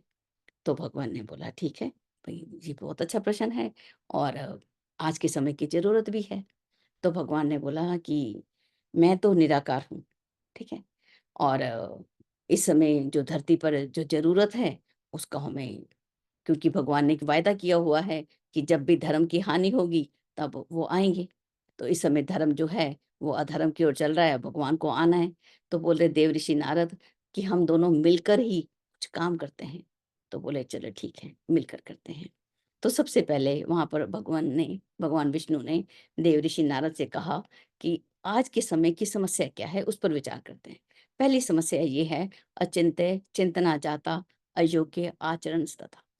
कि चिंतन जो है ना, वो अचिंत्य होता जा रहा है और साथ में जो आचरण है, वो अयोग्य हो रहा है। आचरण तो अच्छे है नहीं। तो इसी का जो फल स्वरूप है, जो कर्म बन रहा है, वहाँ पर क्या हो रहा है? कलह, जो विग्रह इतनी ज़्यादा जो घरों में समस्याएँ आ रही हैं, इतना संकट बढ़ता जा रहा है कि धरती का जो अस्तित्व है, वो भी खतरे में पड़ता जा रहा है। तो हमें कुछ तो करना होगा। तो भगवान बोले मैं तो निराकार हूँ। तो आप ऐसे करो कि जाओ कुछ वरिष्ठ आत्माओं को खोजो। तो देवऋषि नारद बोले भगवान वरिष्ठ कहते किसे हैं? ये तो बता दीजिए। तो भगवान ने वहाँ बताया कि जो जिसके अंदर श्रद्धा है, जिसके अंदर प्रज्ञा है और जिसके अंदर निष्ठा है, जिसके अंदर सद्भावना है, सत्कर्म करने की इच्छा है, ज्ञान को धारण करने की इच्छा है, जाइए उन्हें जगाइए। तो बोले चलिए जो भगवान नहीं मैंने अथी पैसादार ये फॉर्म भरने के लिए जो भैया दिया था उसमें से होगा ना बेटा? एक मिनट दीदी आप हाँ, रखे सॉरी रहना। आप जी विभा दीदी, भैया सँभालना ज़रा। जी, सॉरी चलिए एक मिनट तो दीदी कोई बात नहीं। तो जिनके अंदर प्रज्ञा है, जिनके अंदर श्रद्धा है और जिनके अंदर निष्ठा है, ज्ञान को जानने की, पाने की इच्छा है, तो देवऋषि बोले, "इससे क्या होगा? फिर क्या करेंगे?" बोले उनको हम बताएँगे कि ईश्वर ने सारी शक्तियाँ हमें दी। आज हमें समाज का कुछ काम देश के लिए, राष्ट्र के लिए, विश्व के लिए कुछ करना है। जो जागृत आत्माएँ होंगी, वो निश्चय ही जागेंगी। बोलिए चलिए भगवान, मान लीजिए हमने उनको जगा भी दिया। अब तो बोले जगा दिया, तो मैं तुम्हें एक ऐसा करता हूँ, एक प्रज्ञा पुराण का एक ऐसा सत्र हुआ था पिपलाद ऋषि के पास, उस सत्र का मैं तुम्हें बोध करा देता हूँ। तुम आँख बंद करो, उसको जान लो और जाकर उसको जो है जन-जन तक उसको उसका जैसे वर्षा बरसती है, ऐसे ही बरस जाना, ज्ञान को बाँट देना। तो देव ऋषि नारद बोले, चलो मान लिया बाँट दिया, अब क्या होगा? तो बोले जो जागृत आत्माएँ हैं, वो जागेंगी, जिनके अंदर है कुछ भी, जिनके अच्छे संस्कार हैं, जिनका अच्छा वातावरण है, वो सब जो आगे आएँगे। तो बोले फिर ऐसा है कि आगे का काम तुम उनको जगाना, उनको किसी एक अभियान में लगा देना, किसी काम में लगा देना, उनकी रुचि के अनुसार। जिनको पर्यावरण में इच्छा है तो वहाँ लगा देना, जिनको शिक्षा के अंदर, पाठशाला के अंदर, व्यायामशाला के अंदर किसी न किसी काम में लगा देना। ये 2 काम हो गए। बोले फिर आगे? बोले बहुत आसान है। आगे का काम मेरी युगांतरीय चेतना अपने आप कर लेगी। तुम्हें चिंता करने की ज़रूरत नहीं है। तो देवऋषि नारद बोले कि ये तो बहुत ही सरल है भगवान, ये तो हम कर सकते हैं। तो बस उस समय की जो उन्होंने वहाँ पर उन्होंने गायत्री की महिमा का भी 1-2 श्लोक है, निराकार ईश्वर उसका श्लोक वहाँ पे दिया, प्रथम खंड के अंदर, प्रथम लेसन, प्रथम मंडल का अंदर। दूसरे लेसन में वहाँ पे पिपलाद ऋषि के पास जो हैं, श्वेत केतु जो हैं वो प्रश्न करते हैं, उनके पास बैठे हैं। वहाँ पे जो श्वेत केतु की 1-2 लाइन मुझे याद आती हैं। उसमें बोला कि जो मनुष्य है वो पूर्ण ही है। पिपलाद ऋषि पढ़ा रहे हैं तो बोलते हैं मनुष्य पूर्ण ही है। लेकिन कल्मश कषायों के कारण वो जो पूर्ण है, वो छिप जाता है। उस पूर्णता को पाने के लिए हमें कुछ तो काम करना पड़ेगा। ईश्वर ने अजस्र अनुदान के अंदर हमारे अंदर सब भर दिया। सभी कुछ हमारे बीज रूप में हमारे अंदर ही विद्यमान है। तो इस रूप में हम इसको देख सकते हैं। मैं पुस्तक लेके नहीं बैठी, ऊपर है। चलिए, तो इस प्रकार से जो पिपलाद ऋषि के साथ जो श्वेत केतु, अष्टावक्र, वहाँ पर जो है मनुष्य अपने भाग्य का निर्माता आप है, संयम और कर्तव्य पालन के ऊपर उन्होंने बताया, ज्ञान किसे कहते हैं, कर्म किसे कहते हैं, उदार भक्ति भावना और उसी के अंदर जो दुर्वासा ऋषि का जो प्रश्न है, सौजन्य कि सज्जन कैसे हूँ, कि इस सृष्टि में धर्म और अधर्म क्यों है? इसके ऊपर जब उन्होंने प्रश्न किए, तो दुर्वासा ऋषि के प्रश्नों का समाधान करते हुए कि हमें जो है सत्य को जानना है, ठीक है? और जब हम सज्जनता को भी धारण करना है, लेकिन जब हम पराक्रम को धारण नहीं कर सकते, तब समस्या आती है। तो इस प्रकार से जो पहला मंडल है, उसके अंदर जो है पिपलाद ऋषि के माध्यम से 5 ऋषियों के 5 प्रश्नों का उत्तर वहाँ हमें मिलता है। जो दूसरा मंडल है वो है महामानव खंड। जो महामानव खंड है, अगर हम चाहते हैं मेरे बच्चे, मेरे परिवार के लोग महामानव बने, तो वो पुस्तक उनको ज़रूर देनी चाहिए, दूसरा खंड, ठीक है? या दूसरा मंडल जिसको हम बोल देते हैं। तो उसके अंदर जो है सबसे पहले वहाँ पे ऋषि बैठे हैं आशुलायन ऋषि। आशुलायन ऋषि ने वहाँ पर सबसे पहले जो एक समीक्षा की, कि मनुष्य के अंदर जो मनुष्य हमें दिखता है, उसके 4 रूप होते हैं। पहला होता है नर पशु, फिर होता है नर पिशाच के रूप में, फिर होता है मानव और महामानव, इसके रूप में। जब तक हमें क्या करना होगा, अब इस समीक्षा में सबसे पहले तो अपना मूल्यांकन करना होगा, कि मैं किस श्रेणी में हूँ?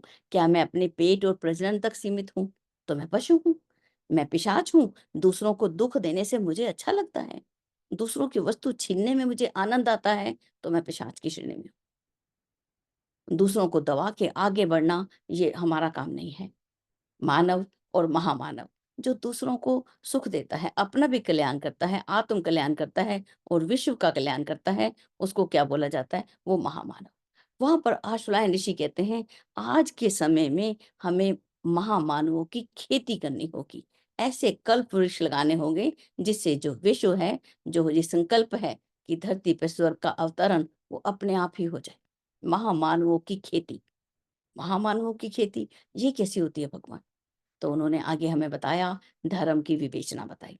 धर्म किसे कहते हैं? धर्म और संप्रदाय में अंतर क्या है? धर्म तो एक है, सत्य है, सनातन है, शाश्वत है। धर्म तो वो तो एक है, उसके रूप अलग-अलग हैं। जैसे सूर्य एक सूर्य है, उसकी किरणें अलग-अलग जगह पे पड़ी तो अलग-अलग रूपों में परिवर्तित हो गई। वर्षा का जल जो गया, नदी में गया तो नदी बन गया, नाले में गया तो नाला बन गया, तालाब में गया तो तालाब बन गया, लेकिन है तो वही एक वर्षा का जल। इसी प्रकार से धर्म तो एक ही है, लेकिन संप्रदाय संप्रदाय किस आधार पर बनते हैं? संप्रदाय इस आधार पर बनते हैं, क्षेत्र के आधार पर। अब कश्मीर में रहने वाले का जो ड्रेसअप है, उसके संस्कार, उसकी अपनी पद्धति है। जो साउथ में रहेगा, उसकी अपनी पद्धति है। क्षेत्र के अनुसार, समय के अनुसार, परिस्थितियों के अनुसार, मान्यताओं के अनुसार जो भी परिस्थितियाँ बनती हैं, उसको संप्रदाय बोला गया। तो वहाँ पे प्रश्न आता है, तो फिर भई इसमें भिन्नता क्यों दिखती है? और इसके नाम पे अनाचार जो इतने सारे आते हैं, इसको हम कैसे ठीक करें? धर्म को हम समझें, तो उसकी व्याख्या जो है हमें दूसरे मंडल में मिलती है। तो यहाँ पर अब जो लोग इसको समझते हैं, वो इसको कैसे जानें? तो वहाँ पर उन्होंने धर्म के 10 लक्षण बताए। 10 लक्षण कौन से बताए? उन्होंने सत्य और विवेक बताया। उसके बाद उन्होंने बताया संयम और कर्तव्य पालन। तीसरा बताया अनुशासन और अनुबंध। चौथा बताया सौजन्य और पराक्रम। और पाँचवाँ बताया उन्होंने सहकार और परमार्थ। अब ये जो 5 युग्म हैं जिसकी अभी हमने चर्चा की थी, आचार्य जी ने इन्हें ही 5 तप और 5 योग कहा, 5 अमृत कहा, इन्हें ही सब कुछ कह दिया। क्या है ये? हम सत्य को जानते हैं, तो लेकिन सत्य का स्वरूप जानते हैं? श्रेय का मार्ग, सद्भावना का मार्ग, उसको अपनाते हुए जो बोला जाता है, जो सुना जाता है, जो अपनाया जाता है, वो सत्य है।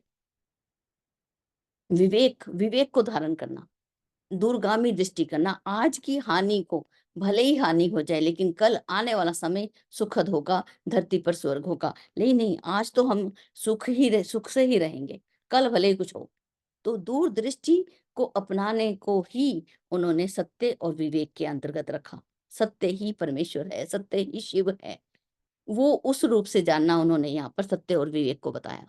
उसके बाद जो उन्होंने बताया संयम और कर्तव्य पालन, हमने बचाया, अपनी इंद्रियों की शक्ति को बचाया, समय की शक्ति को बचाया, विचारों की शक्ति को बचाया, धन संपदा को भी बचा लिया, लेकिन लगाया कहाँ? 2 घंटे अगर कहीं बचाए थे, तो 2 घंटे का स्वाध्याय बढ़ाया या नहीं बढ़ाया? सभी मशीनें हैं आज हमारे पास। कौन-सी मशीन आज हमारे पास नहीं है? आटा भी ज पीसना होता तो बटन ही दबाना है खाली।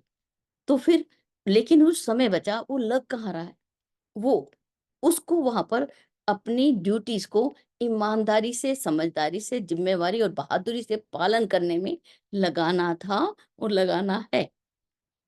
इस प्रकार से आचार्य जी ने वहाँ पर संयम और कर्तव्य पालन को बताया। उसके बाद जब आया अनुशासन और अनुबंध, हम सभ्यता से रहें, सभ्य बन के। कोई भी देश सभ्य कैसे कहलाता है? जहाँ पर मैनर्स होते हैं, कॉमन सेंस होती है।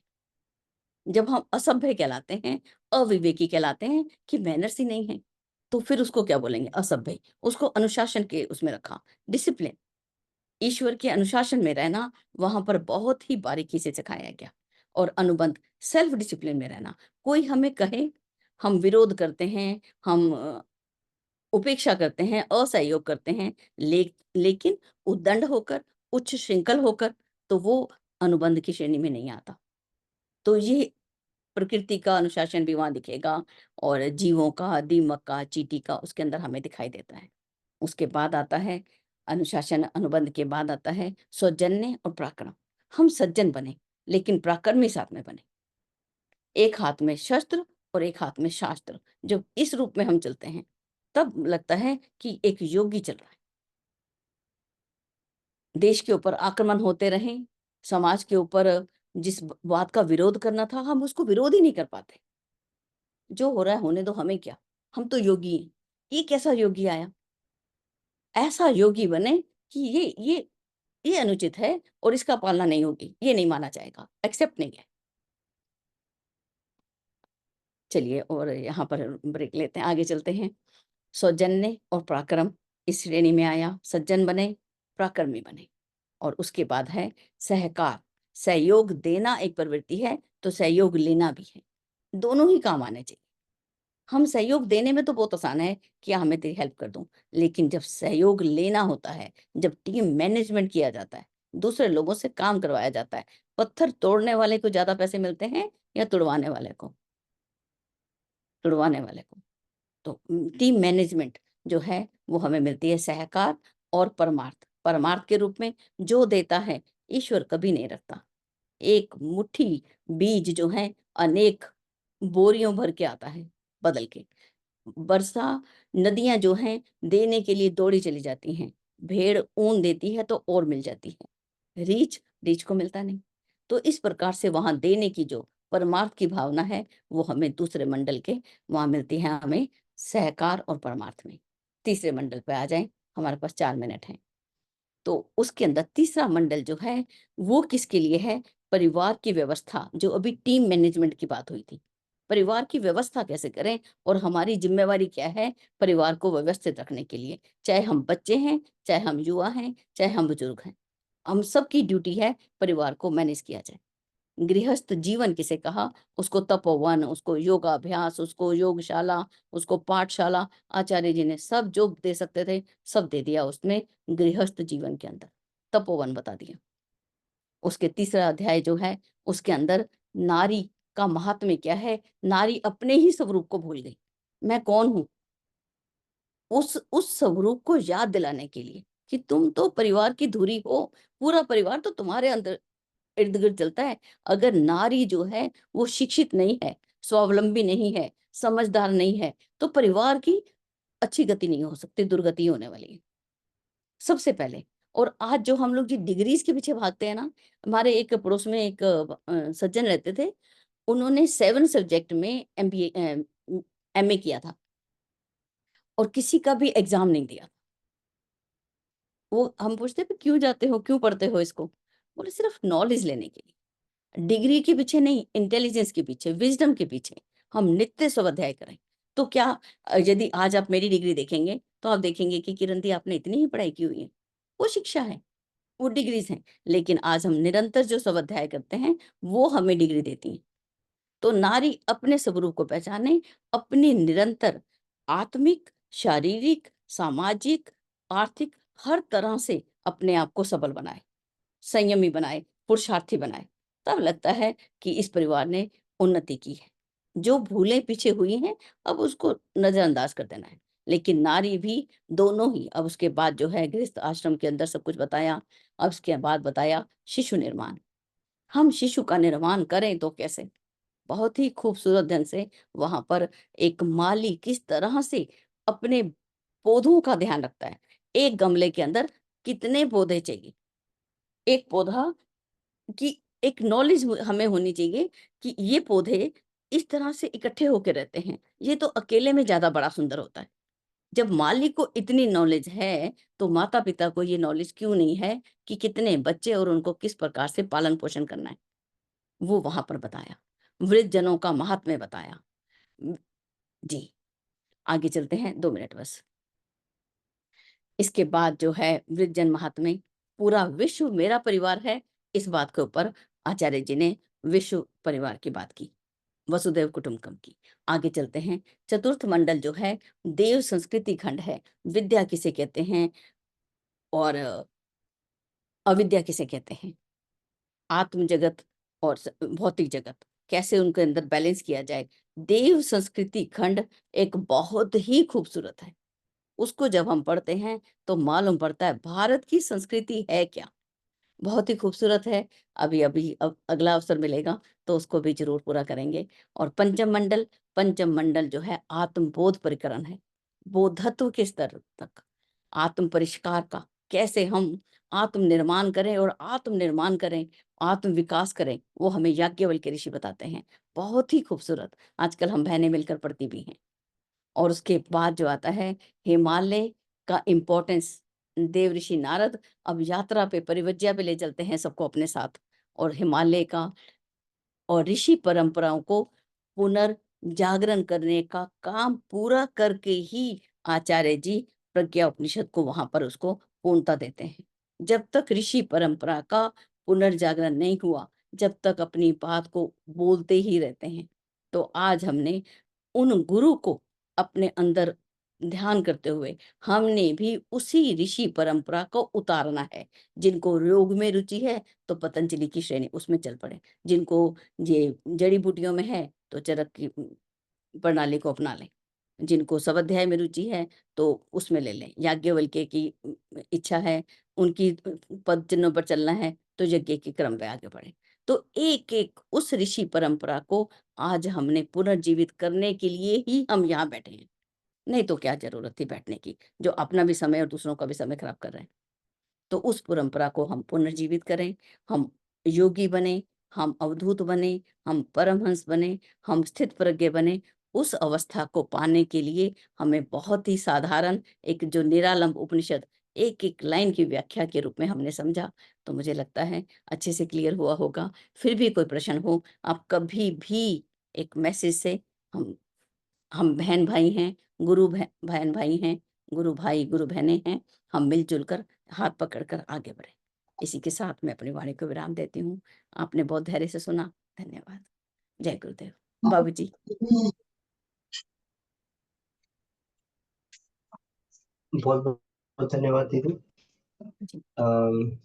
आपने जो है बहुत ही सुंदर और इस तरीके से सार बताया जो आप इसमें व्यवहारिक ज्ञान देते हैं, तो निश्चित ही इससे हम लोगों को बहुत प्रेरणा मिलती है।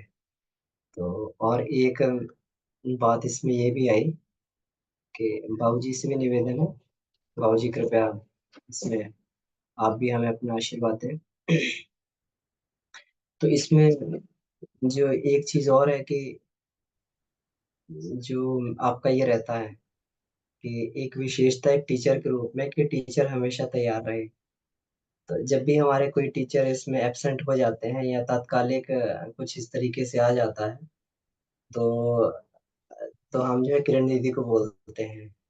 और ये होना भी चाहिए, टीचर को हमेशा तैयार रहना चाहिए। जैसे फौजी होता है, फौजी को लड़ाई कह के थोड़ी आती है कि लड़ाई लगने वाली है कोई, या इसमें जो है हमें वो करना है, चलो अब। तो उसको तो हमेशा जागरूक जागृत रहता है, जागरूक अवस्था में रहता है। तो हमने किरण दीदी को जो है ये फोन किया था कल रात में ही कि दी अभी कोई व्यवस्था टीचर की नहीं बन पा रही, तो आप तो दीदी ने कहा बिल्कुल तैयार है, रेडी है। इसका मतलब ये है कि जिस क्लास को लिया जा रहा है उसको व्यवहार में उतारा जा रहा है, व्यक्ति जीवन उसको जो है 24 घंटे जीता है। जो व्यक्ति 24 घंटे जिए वो हमेशा जो है किसी भी क्लास को लेने के लिए हमेशा तैयार रहता है। तो ये दीदी से हमें सीखना भी चाहिए। सारे शिक्षक वर्ग को मेरा निवेदन है कि हम लोग को इसी तरीके से जो है बिल्कुल हमेशा अलर्ट रहना चाहिए। और शिक्षण का कार्य केवल ऐसा नहीं होता कि 6 महीने में एक क्लास दे दी और काम खत्म हो गया। अगर शिक्षक की हम लोग इस बात को बड़ी गंभीरता से अनुभव करें कि हम लोग उस गुरु के लिए जो है उस गुरु के ज्ञान के शिक्षण का कार्य कर रहे हैं, जिसने अपने जीवन को जिसको आचार्य बोला गया, केवल इसी बस इन्हीं इसी बेसिस पर, इसी आधार पर कि उन्होंने जो भी कहा अपने आचरण में पहले उतारा। तो इसलिए जो है सभी शिक्षक वर्ग से भी निवेदन है, प्रार्थना है, किसी तरीके से दीदी के सूत्र सिद्धांत पे कभी कुछ बोला जाए।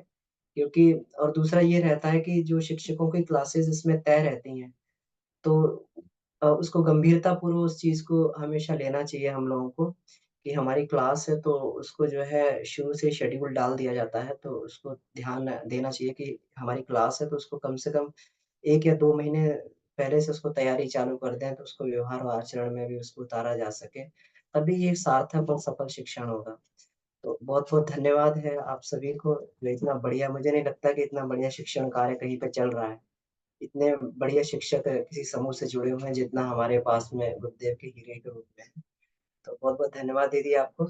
और बाबूजी से मेरी प्रार्थना है जी, बाबूजी प्रश्न भी हैं और आपका आशीर्वाद भी चाहिए, तो जी आपसे निवेदन है, आप कृपया आएँ बाबूजी।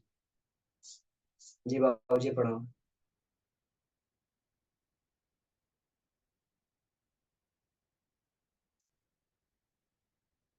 जी बाबूजी आप अपने आप को अनम्यूट कर लीजिए।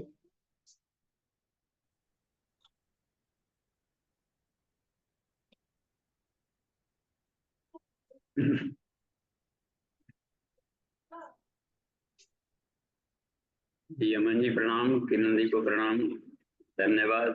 जी प्रणाम। सारे पार्टिसिपेंट्स को धन्यवाद। तो प्रश्नोत्तरी के लिए पूरा फील्ड खुला हुआ है और हम लोग प्रश्नोत्तरी कर सकते हैं। और आज का विषय है निरालंबोपनिषद। तो उसमें 40 सूत्रों में से कोई बात समझ में नहीं आई हो तो उस पर चर्चा किया जा सकता है, ये उससे संबंधित। जी बाबूजी, इसमें राजेंद्र कुमार गोयल जी का हैंड रेज है। जी भाई साहब, अपना प्रश्न पूछ सकते हैं। जी बाबूजी प्रणाम। दीदी प्रणाम। दीदी ने अभी एक चीज बताई कि उपवास कोई एक तप नहीं है, स्वाध्याय और सत्संग ही बहुत बड़ा तप है। तो पहली चीज तो उपवास जैसे करते हैं तो क्या उसको कम किया जाए और स्वाध्याय में रुचि कैसे लाई जाए कि बिना उसके चैन ना मिले। जैसे एक होता है कि स्वाध्याय तो करते हैं, सत्संग करते हैं, लेकिन एक रुचि नहीं आती है कि नहीं बिना इसके काम नहीं चलेगा। ऐसी रुचि कैसे आएगी? तो इसमें देखिए, अब लिंक करें। अब किरण दी के एक लाइन आपने पकड़ लिया कि उपवास को तप में नहीं कहते हैं, फिर आ गए और स्वाध्याय को तप कहते हैं। जी तो गायत्री महाविज्ञान में से आपने तपस्या में से 99 को उसमें से उपवास लिया। जी जी 5 के 5 नियम है, ये भी पढ़ना चाहिए गहराई में। जी पहला कि उसमें है कि उसमें कि आप हार्ड वर्क न करें जिस दिन उपवास है। दूसरा, जब कमजोरी हो तो जलाहार, रसाहार या थोड़ा सा फल ले लें। तीसरा, उसके दिन स्वाध्याय करना चाहिए, है ना। किरण दिवला के ना बात इसमें। जी जी जी जी इसका मतलब है कि स्वस्थ अध्ययन, हम आखिर फास्टिंग क्यों कर रहे थे? अपने आप को जानने के लिए। जी तो स्वस्थ अध्ययनम स्वाध्याय कहा गया, अपने आप का अध्ययन करना स्वाध्याय है। वो तो चलते फिरते उठते बैठते हमेशा ये चलना चाहिए कि मैं कौन हूँ, मैं क्या कर रहा हूँ, जी हाँ हाँ, कहाँ मेरा है हर विचार में। तो अपने आप को हमेशा आत्मसमीक्षा का क्रम चलता है, अहरनिश की सेवा है। तो क्लियर हो गया। जी। लेकिन बाबूजी इस उपनिषद का जो स्वाध्याय करते हैं उसमें रुचि कैसे आवे कि उपनिषद पढ़ने की एक इच्छा बनी रहे हमेशा? हाँ, तो उसके रुचि का ऐसे आएगा रुचि कि आपका अपना मनोभूमि देखिए, आपका रुचि क्या है, तो उस रुचि वाला उपनिषद खोजिए। जी बैगन में रुचि है तो बैगन वाला खोजेंगे ना हम लोग, गुलाब वाला ना खोजेंगे, नहीं हमको तो बैगन ही खाएंगे। तो जी उपनिषद 108 उपनिषद है, कर दिया। अब दुर्लभ 108 आ गया प्रकाश, प्रज्ञोपनिषद है, तो किसी न किसी से अपने खांचा बैठ जाएगा। तो जिससे भी खांचा बैठा, आत्मा को जाने उसी के माध्यम से। उपनिषद यह कहता है कि आपका जो भी मनोभूमि है उस मनोभूमि को ही लगा दीजिए आत्मा को जानने में, क्योंकि आत्मा वार ज्ञातव्य, आत्मा ही जानने योग्य है। जी हाँ, उसको जान लिए तो परमम पदम है ना, आया था कि किंग परमम पदम, परम पद क्या। नहीं तो जैसे बाबूजी उपनिषद खोलते हैं, पढ़ते हैं, थोड़ा सा इंटरेस्ट आता है, लेकिन फिर ये दूसरे दिन इच्छा नहीं बनती है कि नहीं फिर चलो पढ़ो, फिर 2 दिन बाद पढ़ते हैं। ये इच्छा बराबर बनी रहे इसके लिए जो है, जैसे उपनिषद पे एक तो इसके लगाव होता है कि ये काम करना है तो वो काम करते रहते हैं। ये स्वाध्याय वाला क्रम जो है ये रेगुलरिटी नहीं बन पाती है। हाँ, तो देखिए इसमें स्वाध्याय में 2 बात आया था। तो खुद भी स्वाध्याय करें और पठन तो हो गया, पढ़े, लेकिन चर्चा नहीं की है ना किसी से, गुपचुप लगा गए गोलगप्पा की तरह गुपचुप खा के। उस पर चर्चा करनी होती है कि पढ़ा गया है तो उस पर बात विचार करेंगे। जो समझ में नहीं आई है, गहराई नहीं आया है, तो हमसे कभी चर्चा भी नहीं की है कि आज क्या पढ़ा हमने। रोज हम जी क्लास में रहते हैं तो रोज पढ़े हुए चीजों में जो समझ में ना, उस पर चर्चा करनी है। हाँ जी इसलिए बाबूजी, जब पढ़ते हैं तब तो चर्चा करते हैं आपसे, लेकिन जब नहीं पढ़ते हैं तो नहीं चर्चा करते हैं। तो वो क्रम जो है टूट जाता है पढ़ने वाला। हाँ, तो उसमें क्रम टूट जाता है तो नो प्रॉब्लम, जब भी मिला पढ़ने लगी, जी भरपाई कर दी। जैसा है ना कि कल वाला टास्क नहीं पूरा किया तो आप क्रम टूट गया है तो 2 घंटा अधिक पढ़ लीजिए। अच्छा, हाँ, कर्जा में काहे का रह रहा है? ईश्वर ने 3 घंटा टाइम दिया है, 2 घंटा ब्रह्म सुबह में, 1 घंटा शाम को। ये ब्रह्म मतलब मुहूर्त है। उसमें लगे रहे, इंटरेस्ट पैदा होगा। फायदा ही फायदा है। ज्ञान बढ़ जाएगा तो किसको घाटा है जी? शांति मिलता है ज्ञान से। जी जी बाबूजी। हाँ, ज्ञान के लिए आप बच्चों को पढ़ा रहे हैं खेत खलिहान बेच करके। ज्ञान ही न बढ़ाने के लिए पढ़ा रहे हैं कि उसको अधिक से अधिक ज्ञानवान बने। जी बाबूजी। तो अपने को भी कमाते रहिए, क्योंकि नहीं पढ़े रहेंगे तो अगला जन्म में मूर्ख, कोई मरा तो मूर्खे रहेगा, मूर्ख खोपड़ी मिलेगा। भगवान जी बढ़िया वाला मूर्ख खोपड़ी दे देंगे कि इसको बढ़िया खोपड़ी की जरूरत नहीं है। जी बाबूजी प्रणाम। अंतिम शास्त्र स्वाध्याय में प्रमाद न करें, आदेश है वेद का। स्वाध्याय मां प्रमद, स्वाध्याय में प्रमाद न करें। चलिए और भी देखते हैं, हैंड रेज है किन्हीं का? बाबूजी, ये हाँ जो जी। आज्ञा को बंधन बताया, वो कैसे हो सकता है? अब आज्ञा मानना और आज्ञा देना, ये बंधन कैसे हुआ? आज्ञा देने से बढ़िया है कि उनको सम्मान दें।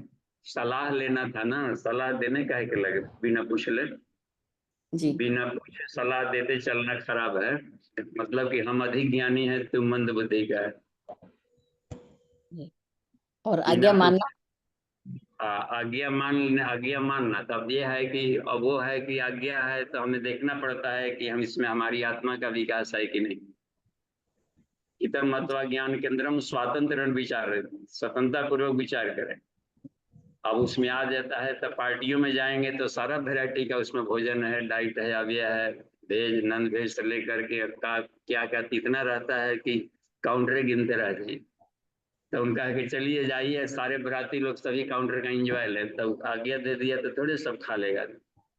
अपने भात में अंजड़ी के पास जाएंगे तो चीलम बढ़ा देगा, पीजिए भगवान जी का प्रसाद है, शिव जी का, तो थोड़े आदमी खा लेगा। ये कहा गया कि अपने ज्ञान केंद्र हितनारी माने, अपने को देखें कि हम हमारे लिए क्या उपयोगी है। तो यदि उपयोगी है तो उसको मान लिया जाए, तो वहां पर आज्ञा नहीं कहलाएगा, आत्मा का आदेश माने, किसी व्यक्ति का नहीं रह जाएगा वो। ईशानुशासनम, ईश्वर के अनुशासन को स्वीकार करें।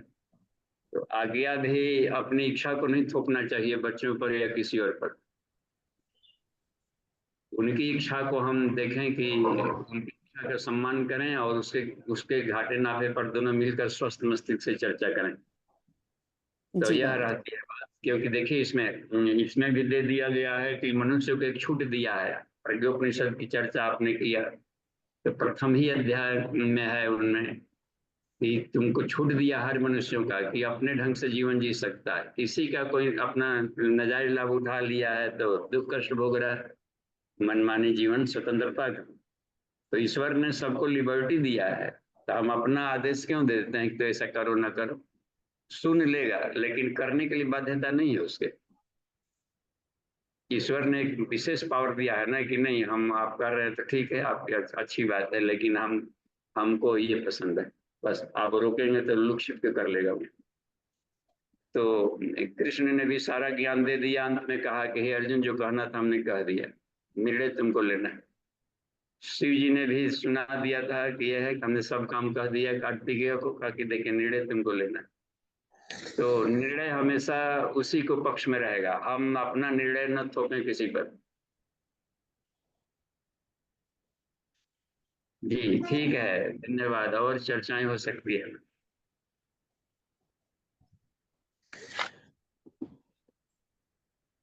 जी सृष्टि सिन्हा हैंड रेज है जी। का वैराइटीज होता है। यदि हमने निर्णय मानने के लिए नौकरी किया है, नौकरी अलग चीज हो गया, प्रोटोकॉल वहाँ, तो वहां तो हमने अपने पेट भरने के लिए ड्यूटी ही किया है कि आप जो कहेंगे वही करेंगे। जैसे करिष्ये वचनम तब वहाँ ड्यूटी हो गया। अब मिलिट्री में कोई है तो वो तो ड्यूटी शपथ ले लिया है कि जो हमारा कमांडेंट कहेगा उसके लिए हम मर। तो इस तरीके से वहां पर उसके आदेश को पालन करना पड़ता है। अब जज साहब के फैसले को पालन करना है, जल्लाद को उसको फांसी देना है तो देना है।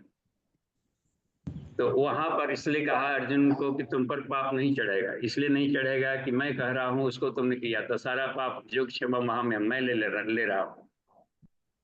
तो उसमें इसलिए देखे, इसलिए हम लोग कंफ्यूज हो जाते हैं कि कहाँ पर हमारी भूमिका क्या है।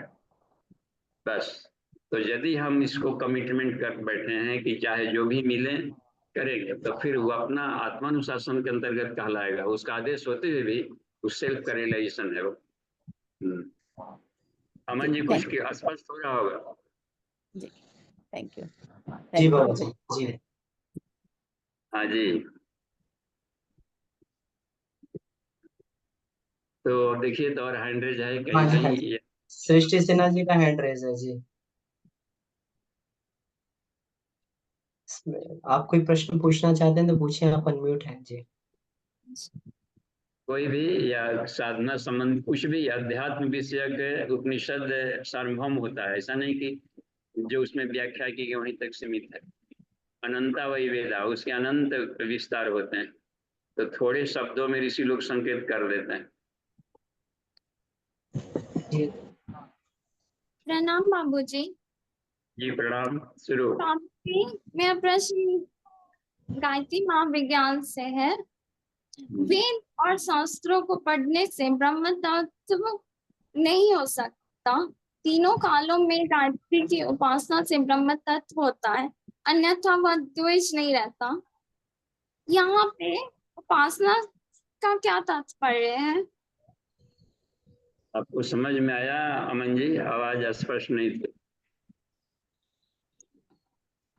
जी, इनका प्रश्न जहाँ तक समझ में आया है कि जो इन्होंने कहा है कि जो व्यक्ति केवल वेद और शास्त्र पढ़ता है उसका ब्राह्मणत्व नहीं रहता, लेकिन जो हमेशा गायत्री उपासना करता है तो उसका जो है ब्राह्मणत्व अक्षुण्ण रहता है। तो इसमें उपासना से क्या तात्पर्य है? हाँ, अब देखिए, केवल अध्ययन किया जिसमें ब्राह्मणत्व, देखिए इसका उत्तर ये प्रश्न पूछा था यक्ष ने भी युधिष्ठिर से कि पंडित कौन है, ऐसे ही पूछे। पंडित किसे कहते हैं, कौन पंडित हैं?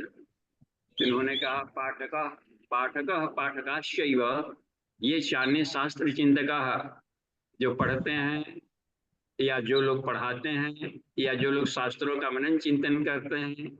सर्वे व्यसनिनो मूर्खा, सभी व्यसनों में फंसे हुए मूर्ख हैं। यह क्रियमाण स पंडित, जो उसको आचरण में ले आ दिया वह पंडित है। इसलिए इस भाव से कहा गया है कि केवल हम लोग मनन चिंतन करें और व्यवहार में न लाएं तो वो फलीभूत नहीं होगा। तो गायत्री महामंत्र में है प्रचोदयात्, यानी कि अपने कर्म के द्वारा प्रेरणा दे। प्रभाव उपदेश हो गया जो आदेश नहीं आचरण से दिया जाए। तो इसलिए कर्म से यहाँ प्रचोदयात् का मतलब होता है सन्मार्ग में प्रेरित करे, यानी कि वह केवल विचार तक न रहे, एक्शन में अपने आवे, व्यवहार में आवे। तो व्यवहारगत साधना करने की बात आ रही है यहाँ पर। ठीक है जी हाँ बाबूजी। हाँ, ठीक है, प्रणाम। चलिए, और हम लोगों से, हाँ टाइम अभी है, पर्याप्त है, 11 मिनट। जी, अभी इसमें जो है बाबूजी वीरेंद्र प्रसाद यादव जी का प्रश्न है कि बाबूजी प्रणाम, शीर्षासन मन को साधने के लिए कैसे सहयोग करता है, कृपया प्रकाश डाला जाए। जी धन्यवाद। शीर्षासन मन को साधने के लिए कैसे प्रभाव करता है, ये है। अब देखिए, शीर्षासन हम करें तो लास्ट में करें, सारा कर लिया आसनों का, और भी जो फुटकर कर रहे थे आसन, जैसे ज्वाइंट मूवमेंट कर रहे थे, वार्म अप कर रहे थे, प्रज्ञा जो कर रहे थे, प्रभावी महाप्रभावी, और भी कर लिया। तो उसके बाद देख लेंगे कि अपना यूरिनरी ब्लैडर में थोड़ा सा पानी जमा है तो उसको भी पानी निकाल लें। उसके बाद आप ये कर लें तो फिर फ्रेश होकर के तब लास्ट में आप करें शीर्षासन, क्योंकि उसमें आपके ठीक उल्टा वाला क्रम में जाना है, तो प्राण का फ्लो सब जगह चलता रहेगा। अब देखिए, मन को साधने में इसलिए मदद करता है कि प्राण का फ्लो सीधे सहस्रार चक्र तक जाता है, माइंड वाला एरिया, और ब्लड रक्त की मात्रा भी अधिक जाएगा। प्राणायाम आप कर रहे हैं, ऑक्सीजन अधिक जाने लगता है ब्रेन तरफ में, तो मन को खुराक अधिक मिल रहा है, तो मन अधिक बढ़िया से वहां काम करना शुरू करने लगता है, पुष्ट रहेगा, और सहस्रार चक्र पूरे यूनिवर्स से जुड़ा रहता है। तो उस समय यदि आप मेडिटेशन करेंगे तो बहुत ही अधिक काम करेगा। संसार से अपना लगाव धीरे धीरे देखेंगे कि कम हो रहा है, और जो वो आत्मिकी के तरफ में गहराई बढ़ रही है उस अवस्था में। हमने अधिक सूत्रों को खोजा है शीर्षासन में ही, आधा घंटा शीर्षासन का हम 10-12 साल तक लगातार जो प्रैक्टिकल किए, तो उस जितने भी गुण है रहस्यों को खोजा है, गहराई मिली है, उसी पोस्चर में रिसर्च ज़्यादा अधिक हुए हैं, क्योंकि उसमें पूरा क्रेनियल नर्व से बहुत तेजी से काम करते रहता है मेडिटेशन। तो पढ़ी हुई चीजों को उसमें यदि स्मरण किया जाए विशदों का, तो बहुत उसके गुण रहस्य समझ में आने शुरू हो जाता है। तो इस तरीके से मदद करता है यहाँ पर जी।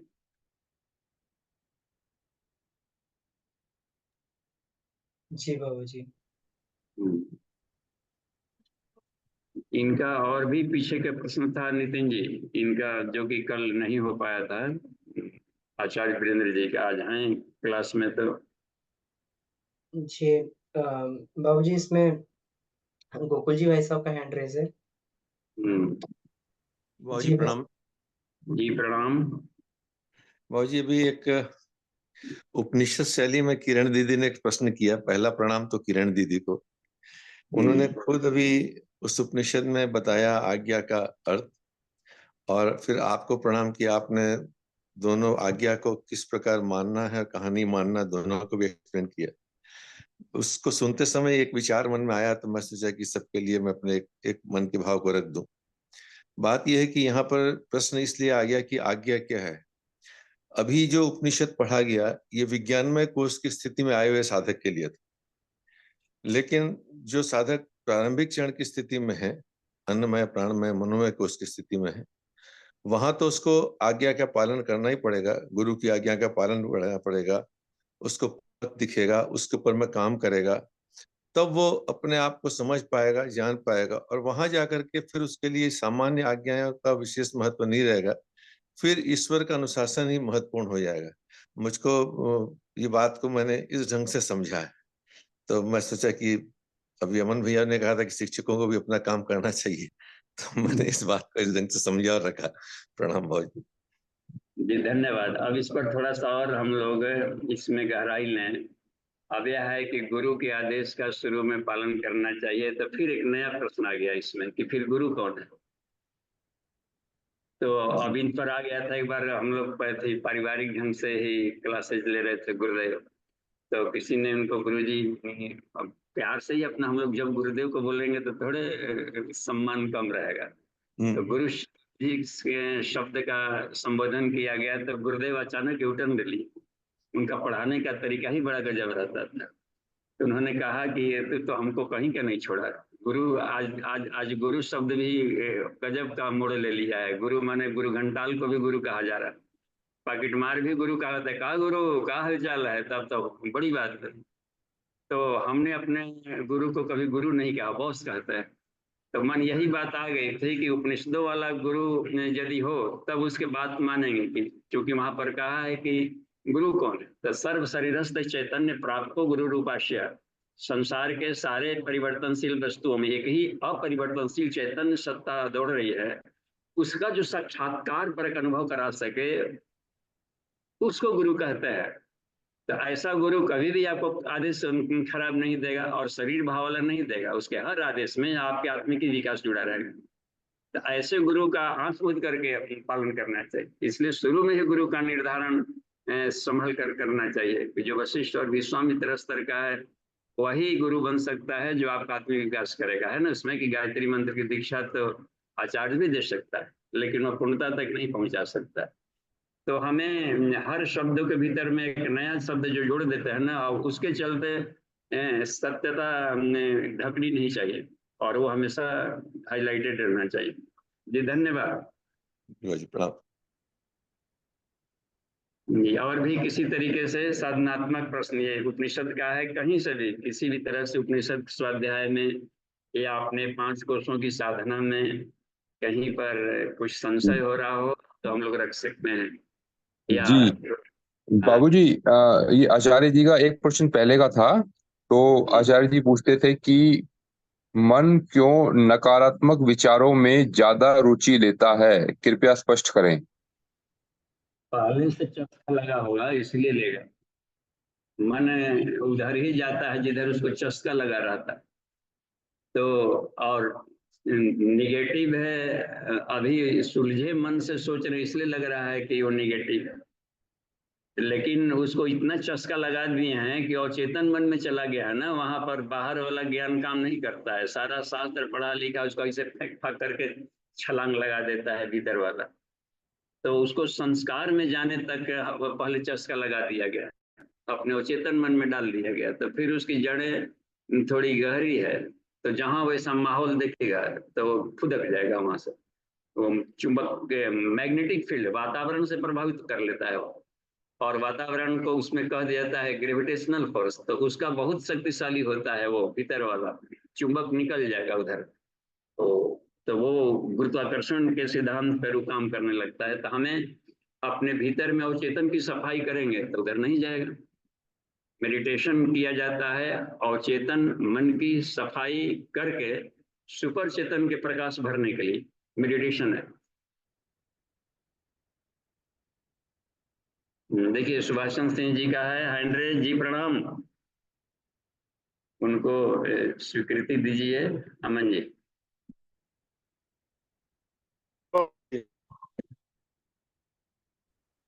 हाँ जी सर जी, आवाज नहीं आ पा रही। आवाज आ रही है? हाँ कहा जाए, थोड़ी सी आवाज आई नहीं थी। आ रही बाबूजी? जी ठीक है। आ रहे भाई साहब। आवाज आ रही है? जी जी भाई साहब आ रही है जी। अच्छा नहीं आ रही तो हमको फिर लगाना पड़ेगा। है ना, आ रही बाबू भाई साहब, आ रही है आवाज। One way. अभी आ रही है? जी भाई साहब को लगता है कुछ नेटवर्क की समस्या है कुछ। उस पे रहिए दिन भर। थोड़ा सा हम सप्लीमेंट करेंगे गोकुल भैया के बात में। असल में दिक्कत हम लोगों को आती है कि शिक्षक को विशेष रूप से सतर्क रहना पड़ता है।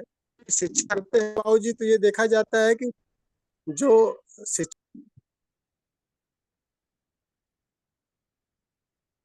जी भाई साहब लेफ्ट हो गए हैं कुछ, मुझे लगता है नेटवर्क की समस्या थी उनके उस पर एंड पर। जी रूपा दीदी तब तक। रूपा दीदी अपने आप को अनम्यूट कर लीजिए। जी पिताजी प्रणाम और किरण दी को प्रणाम। पिताजी किरण दी के साथ हम लोग नित्य सोमवार से शुक्रवार उपनिषद का पाठ करते हैं। तो इसमें हमारे जितने भी साधक भाई बहन हैं और उन्हें पढ़ना है, सुनना है और समझना है, तो उसमें ना हम शामिल होने के लिए, निवेदन करने के लिए पिताजी इस बात को रखे हैं कि उसमें आए और अब थोड़ा ज्यादा स्वाध्याय में जिनको मन नहीं लग रहा है तो थोड़ा उसमें आ करके और रुचि जगाया जाए और अपने छोटे छोटे सवालों को दीदी के साथ क्लियर करते हैं हम लोग, और हमें बहुत अच्छा लगता है।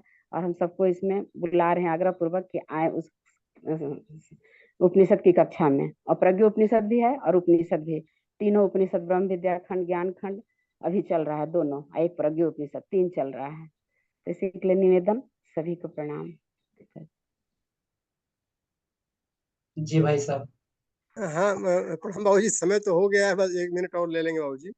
बाबूजी हम लोगों को थोड़ा सा विशेष रूप से सतर्क रहना पड़ता है जहाँ जेंट्री की बात आती है। और हम लोगों के लिए सबसे बड़ा चैलेंज तब आता है कि जब एक ही क्लास में बहुत नीचे स्तर के लोग भी रहते हैं और थोड़ा सा ऊपर स्तर के भी रहते हैं, और एक ही अर्थ के तमाम अर्थ लगा दिए जाते हैं, तो व्याख्या करते समय बहुत दिक्कत आती है।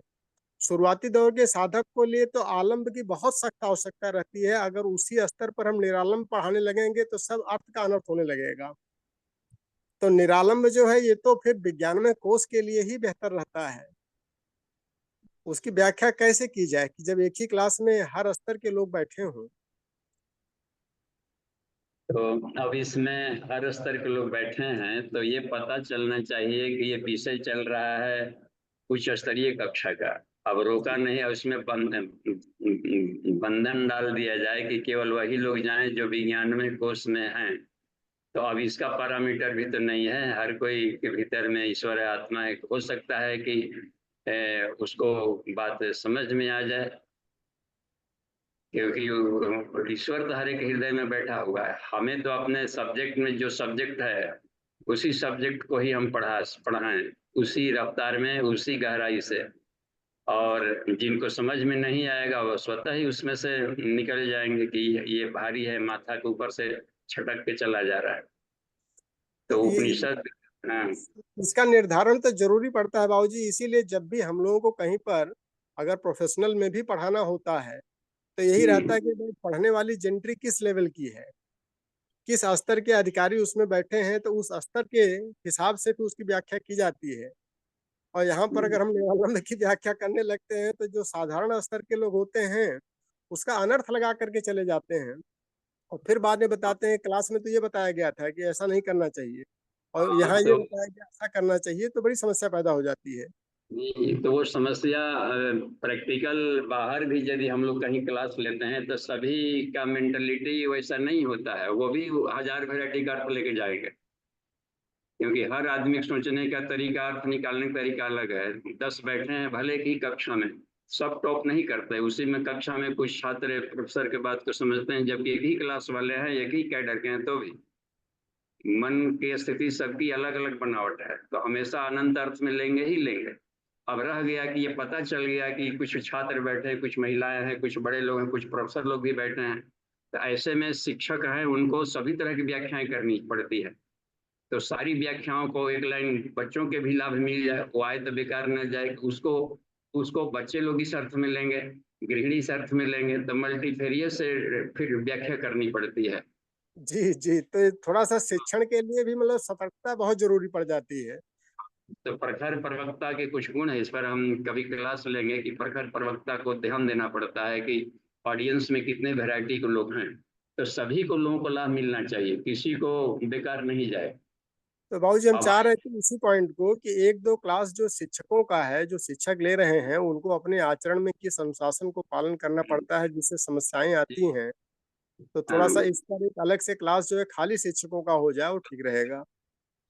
अब मान लीजिए कि महिलाएं आई हैं, मम्मी लोग आए, तो बच्चे भी तो आएंगे ही, कहाँ छोड़ के आएंगे वहां पर। तो जी बच्चों को भी कुछ बात उनको गैलरी में बिठानी पड़ती है, और वो आ गए हैं तड़े, तो हर क्वालिटी में रहनी है। तो इसलिए इन दिनों एक सफल शिक्षक के एक प्रखर प्रवक्ता वक्तृत्व की शैली ऐसी रखनी पड़ती है कि सबको कुछ न कुछ लाभ मिल करके जाए। ठीक है, धन्यवाद। शांति पाठ करिए। किरण जी, पुनः पुनः आपको धन्यवाद, और आगे बढ़ते रहिए ऐसे ही। उपनिषद का बहुत जरूरी है जीवन में बोलना। Thank you.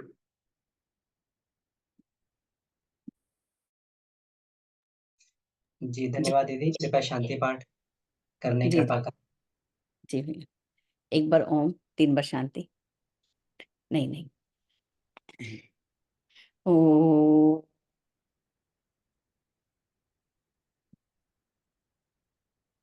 शांति शांति शांति। जय गुरुदेव, सभी को प्रणाम। मुझे लगता है काफी क्लियर हुआ होगा। जय गुरुदेव। जय जी